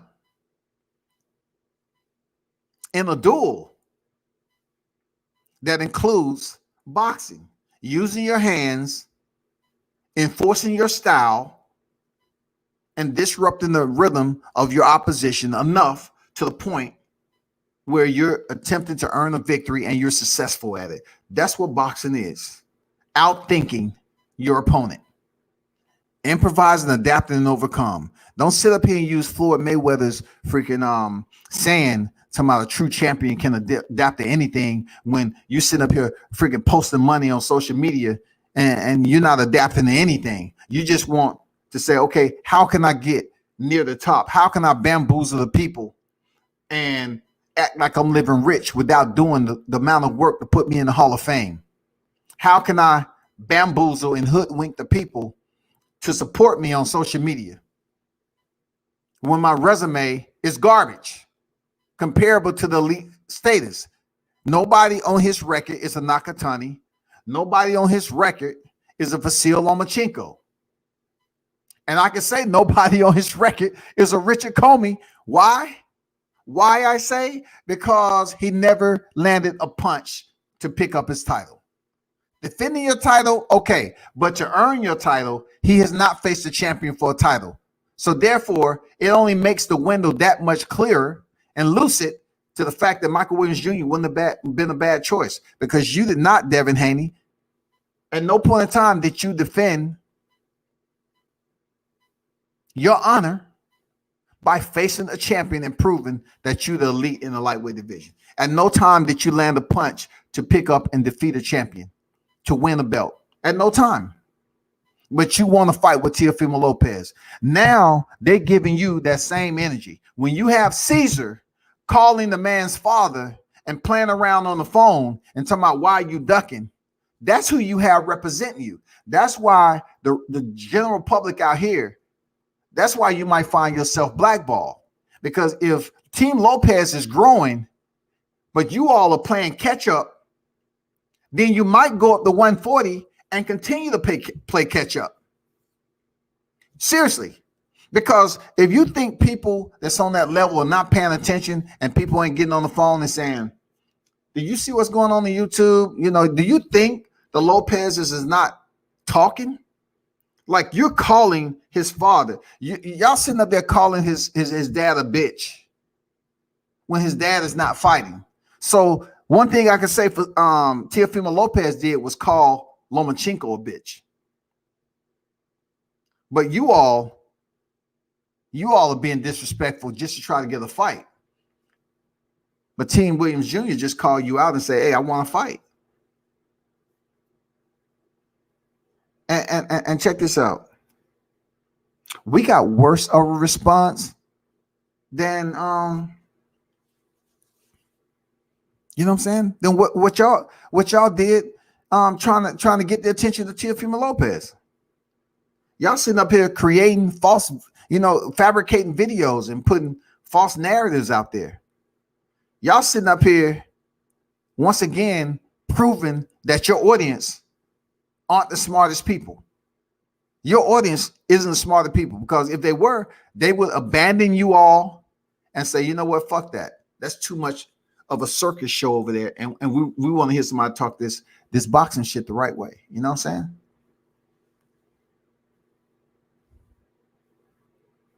You're gonna call the man's father on live and say, why are you ducking when they have all the chips in their favor? How stupid and how deluded can you be? Like, how stupid? This has nothing to do with closed mouths don't get fed type of shit. This is, you're trying to prove as a WBC champion that's beneath the franchise, right? You're trying to say, okay, we're going to provoke them to give us a title shot. And I'm sitting back watching this shit, and we up here laughing, and we's like, go ahead. Go ahead. If that's who you have represent DHP, oh my God, no wonder people laugh at black people. If that's who you have when you have Team Lopez with all the chips on the table, they have the franchise belt and they have all the rest of the titles, and you want the shot, but yet you're calling his pops. You're sitting up here saying all this shit, this, that, and the other, and you think that they're going to turn around and give you a shot for the titles. You know what might happen? You might find yourself staying at 135 longer than what you thought.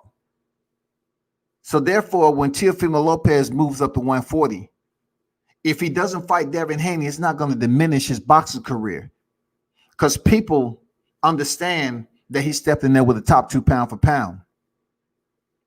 See, for Devin Haney, y'all didn't quite grasp that. Y'all don't seem like y'all proactive thinkers when it comes to this boxing game. Because for one, you're not making the decisions as you want people to believe. You're not. So therefore, when it comes down to Teofimo moving up to 140 and getting off those belts, then maybe you can pick up the little crumbs and try to fight these oppositions for the vacant titles. Now, instead of having a collective boxer with all the titles that you could have went in there and fought for the crowns and got a nice little paycheck, now you have to potentially say, you know what? We would just settle for unification. Let's go out here and try to fight for one more title, and then we're moving up to 140. Because check this out. If you stay down at 135 too long, you might find yourself in a tough fight. You might find yourself in a tough fight, and you might take an L from somebody else, like a Nakatani. You know what I'm saying? And you're going to have the Ryan Garcias down there, and you're still going to have Gervonta Davises, and also you're going to have the Vasyl Lomachenkos. A lot of people have been saying that if you step in there with Vasyl Lomachenko, that may be a problem for you. That may be a problem. So now, I don't know if it's registered to you yet, but if Teofimo Lopez moves up to 140, are you going to stay at 135 to try to collect the vacant titles? Because the longer you stay down there, the larger the gap between you and Teofimo Lopez gets. Because if he goes up to 140 and gets a title shot, just say it's his second fight at 140, and just say he wins, he's a 2-division champion right now. So you're not even in the class right now. You have to come and visit. You're absent. You're not even on the roster at 140. So now you're playing catch up again. And the only way you're gonna catch up to Teofimo Lopez or anybody at 140 is that you're able to go up there and win a title, fight a champion. And how much leverage are you gonna have, Devin Haney, going up to 140 if you do not defeat a champion at 135? You know what I'm saying? If you don't face quality opposition before you egress from the 135-pound division. You need to fight somebody that's a quality opponent before you move to 140. Now, the good thing about it is both Devin Haney and Teofimo Lopez said they plan on moving up to 140. But right now, the one with all the passes in his hand, the one with all the tickets, is Team Lopez. So if they come back from fighting Kambosos, and they say, you know what? I mean, because Teofimo, they basically said, he said on the interview that he did not like Devin Haney. He said he hated him.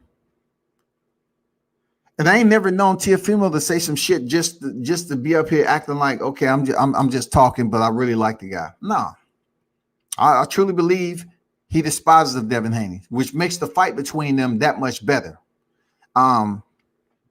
Would I want to see the fight? Absolutely, I would. Absolutely. But looking at the entire scope of what I'm seeing right now and how much of a circus show that's been going on with Team Haney and calling up damn Lopez, his dad, and doing all this shit and thinking that you're going to actually get Team Lopez to get mad enough to give you a shot. No, they're going to say, fuck it. Don't give him a shot. Don't give him a payday. I have the franchise belt. So for those of you that was out there saying that the franchise belt don't mean shit, guess what? It does. In this particular scenario, boy, does it mean something. Lomachenko didn't do shit with the franchise belt except vacate the damn the secondary title that freaking Devin Haney has. And guess who has all the power right now? You know what I'm saying? Reminds me of juice. Guess who has the juice right now? Tio has the juice, y'all.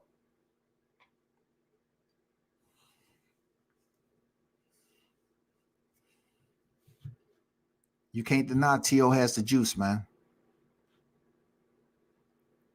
I'm listening to you and celebrating young Pitt's win over the Twins tonight. Okay. Lost and stole the show tonight. Okay, that's what's up. I have to go back. I recorded it. So after I get off here, I'm definitely going to check it out. Angie Charles, they thought he was sweet trying to use him as a stepping stone. Coached him when he was in high school. We won a state championship at 5'4" free safety. That's what's up. That's good. Y'all up here talking about football. They fucked up for sure. It was a hell of a victory. W says, I'm leaning towards Haney Loma fight. I'm positive Loma don't want to fight for anything less than a belt, and Haney wants the name on his resume. You know what? Haney should want the name on his resume, just like Williams wanted his name on his resume. So once again, when people want to say you haters and everything, you know you have to call it for what it is. Who's truly haters and who's the one that's just speaking their opinion? You know what I'm saying? You like if I was to say, Haney don't deserve, then that's hating. If I was to sit up here and say Haney don't deserve, then that's hating. That means I ain't trying to see Devin Haney do shit. But I never said that. Of course, I want to see him face Vasyl Lomachenko, but they made it perfectly clear when asked. No, I would think, right? If you're sitting up here saying Lomachenko ducked you and he didn't want to fight you and he picked up the franchise belt, why wouldn't you want to fight him now? Isn't that how they do? They fight a common opponent. Oh, I think they see Vasyl Lomachenko as a tough fight that they'll never get to that damn undisputed. So they see it once again capping. They see Lomachenko is a very tough fight. They see Nakatani is extremely tough fight. Oh my God. Extremely tough fight for Devin. Seriously. He's not going to take any one of them fights. They was up there talking about, we'll fight Vasyl Lomachenko. Caesar over there saying, well, Vasyl Lomachenko ducked Devin Haney, exposed. Who's exposed now? Seriously, who's exposed now? How quickly shit comes crumbling down. Who's exposed now? Did Bill not just sit up here and pause and hesitate and show that he did not want that Vasyl Lomachenko? Did he pick up a phone and call and shut down the Michael Williams Jr. challenge? Call out to say, hey, we want your name and your resume. On your record on our resume. Forget the titles. We don't want the titles you didn't fight for. That'll jinx us. That'll jinx us. We don't want the titles Devin didn't fight for, so get out of here. We don't want those titles. You didn't fight for them.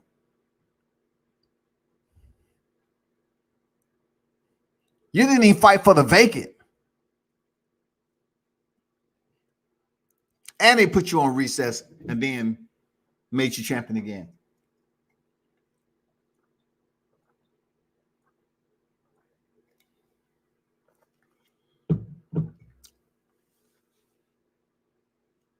Okay.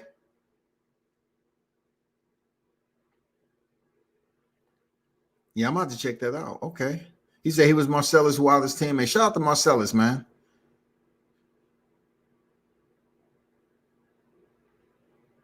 Oh, that's what's up, man. Dion said we have a lot of fighters in Tuscaloosa now. Deontay opened the door. Oh, that's what's up, man. Real talk. I just had, I had an interview the other day with Dion Nicholson, aka the Equalizer, and I'm really looking forward. He's out of the Tuscaloosa footprint. Looking forward to see him step back in the square. See, I'm gonna leave that alone. I was about to say some shit in comparison, but Dion, I know how he would react in this situation. With all the buffoonery that's been going on, nah. The shit that been going with the call outs and everything. I just look at, I don't like using real versus, real recognize real, but a real one will absolutely recognize another one. Seriously. So this social media shit only goes so far when you're sitting up here antagonizing and chastising and belittling people and dropping obscenities like that. But anyway, I say it all like this, man. In 2021, we're looking forward to good fights. Once again, just add another duck to the chest plate. They're not trying to show up over here at World Combat Sports. But don't get on another channel and mention my name talking about I'm a hater, because I'm not a hater, because all of what I said today, I basically put it out there on what you have provided me with. You've given me the ammunition to go out here and have a full clip. You provided that. You got on the phone. You didn't want to challenge with Michael Williams. I reiterated that plenty of times over. You didn't want to fight for Sil Lomachenko. You said yourself you on a different level in 2018, but yet you're now chasing Team Lopez for the unified titles. Not only that, you think just because you give an individual that is willing to work for cheese and beef jerky bits, him calling up Lopez's father is going to do you any justice with getting that fight? You think they're really going to take consideration of Bill calling up Lopez and say, you know what, I just want to apologize, this, that. But you don't apologize to the people out here, it's going to have little value. But going behind closed doors, well, that's just his energy. Fuck all that energy. I'm tired of people co-signing and talking about energy because you won't give me that. Somebody who's 6'3", grown-ass man, if I went out here talking reckless, people are like, man, I'm going to show up. I'm going to pull up. Drop your location. But you get a motherfucking goddamn Teletubby out this bitch that never been in a leadership position in his life. Out here talking reckless. Once dogging out the individuals, now had to go apologize to him. Snitching on Errol Spence having a loaded weapon in his car, like this motherfucker a part of the jury or something. Like you're part of the prosecution. Like you trying to get Errol Spence locked up. Like, dude, you up here saying that Errol Spence had a loaded weapon and on social media. Like, who does that shit and trying to come off as they're a street nigga or something? I don't understand it. Like, how the fuck did that happen? You're telling the people Errol Spence had a loaded weapon in his car, but the man damn near lost his life. But you're more concerned about him having a loaded pistol. That tells me you might be mad because you can't have a loaded pistol in the car. I don't fucking know, dog, but that shit right there, oh my God. Wow. But man, I have to touch bases with you, Dion. I know you still got my number, bro. Link me up to the boxes up there, man. I can make the phone calls, but take me a minute. You know what I'm saying? Drop a list. You know what I'm saying? Drop a list, man. Hit me on my email or whatever. I'm always curious to know what boxes everywhere. You know what I'm saying? If I can get at them. Who do you like in the Comey Marinez fight? That's a good question, man. I know Marinez can box his ass off. He don't have no power. Richard Comey, he can box and he performs according to the style. I believe that Richard Comey is going to have some issues because I look at it like this. Richard Comey has power, but Marinez can box and he has pretty damn good defense. Looking at the fight with Rolly Romero and Jackson Marinez, he was able to avoid a lot of Rolly's freaking power shots and also smother him, right? The same thing is going to be with Richard Comey. I'm not comparing Richard Comey to Rolly Romero's by no means whatsoever, right? He's going to have to fight a very smart fight with Jackson Marinez, who can be very elusive. Marinez can be very elusive. He doesn't have that much power. Richard Comey has more power. So if Richard can box him and get on the inside like Rolly Romero was able to do, but with better boxing on the inside and land the hook or uppercut, and slow Marinez down, he might come out the winner. But if he allows Marinez to box on the outside, move around, exit and reset whenever he feel like it, I mean, it's going to be a damn unanimous decision win for Jackson Marinez. Richard Comey's got to shut that shit down. Like with Beltran, that was a style tailor-made for Richard Comey. Tailor-made. Because Beltran is going to stay there and box and fight.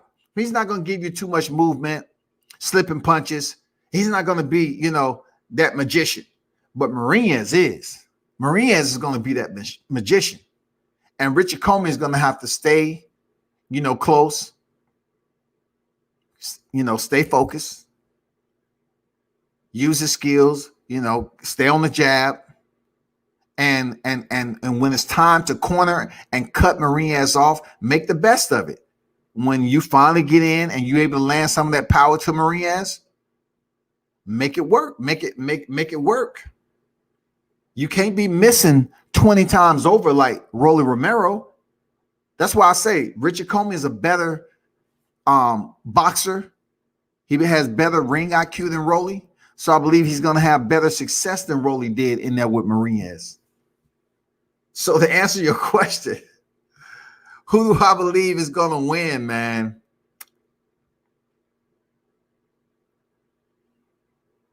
I'm thinking Richard Comey, man.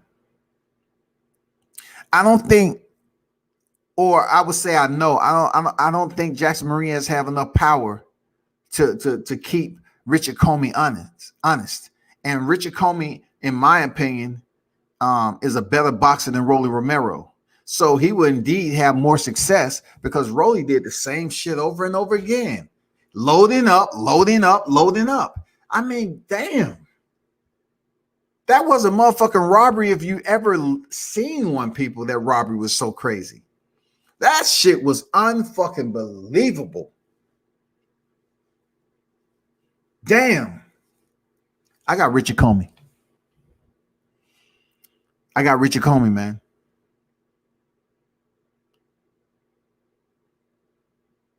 Richard Comey. That is my pick. I am not going back on that pick. That is my pick. Real talk.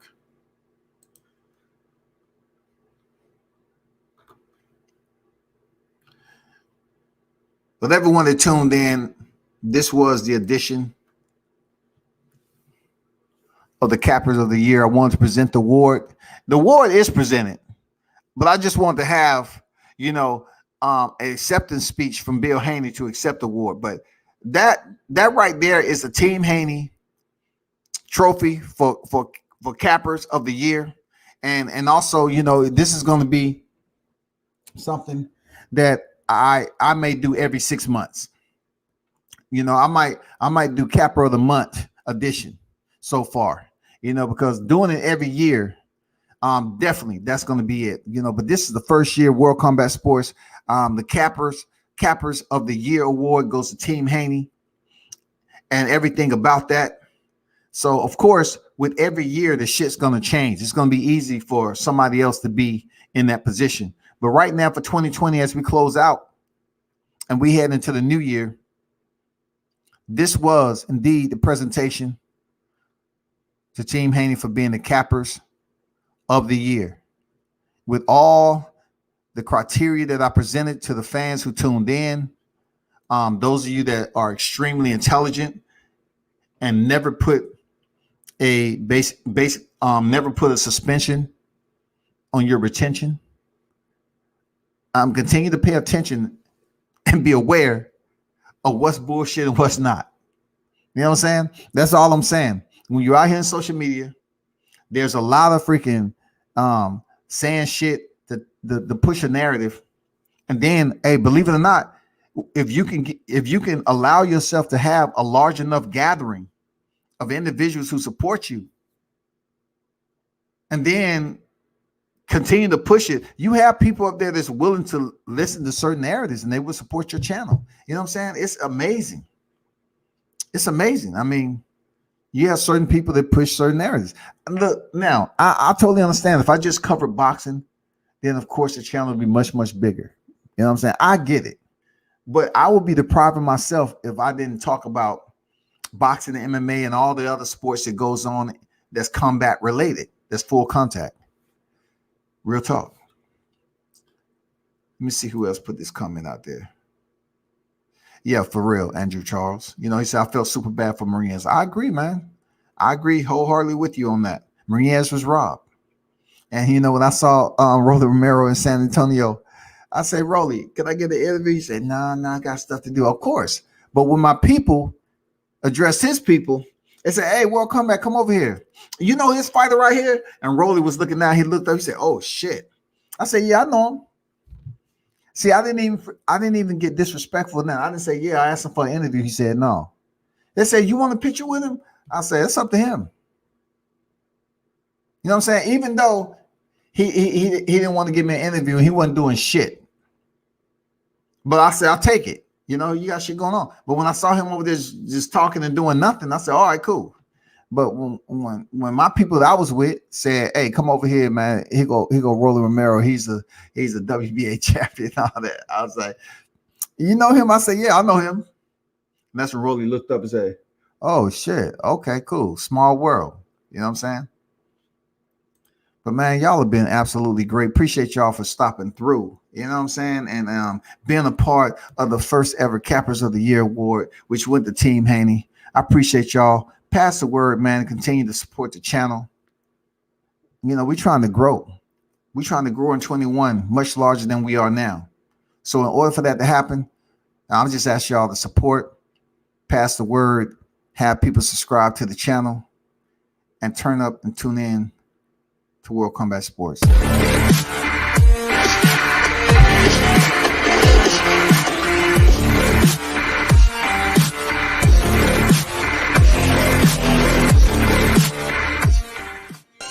What up, it's your boy Roy Jones Jr. and right now you tune in to World Combat Sports.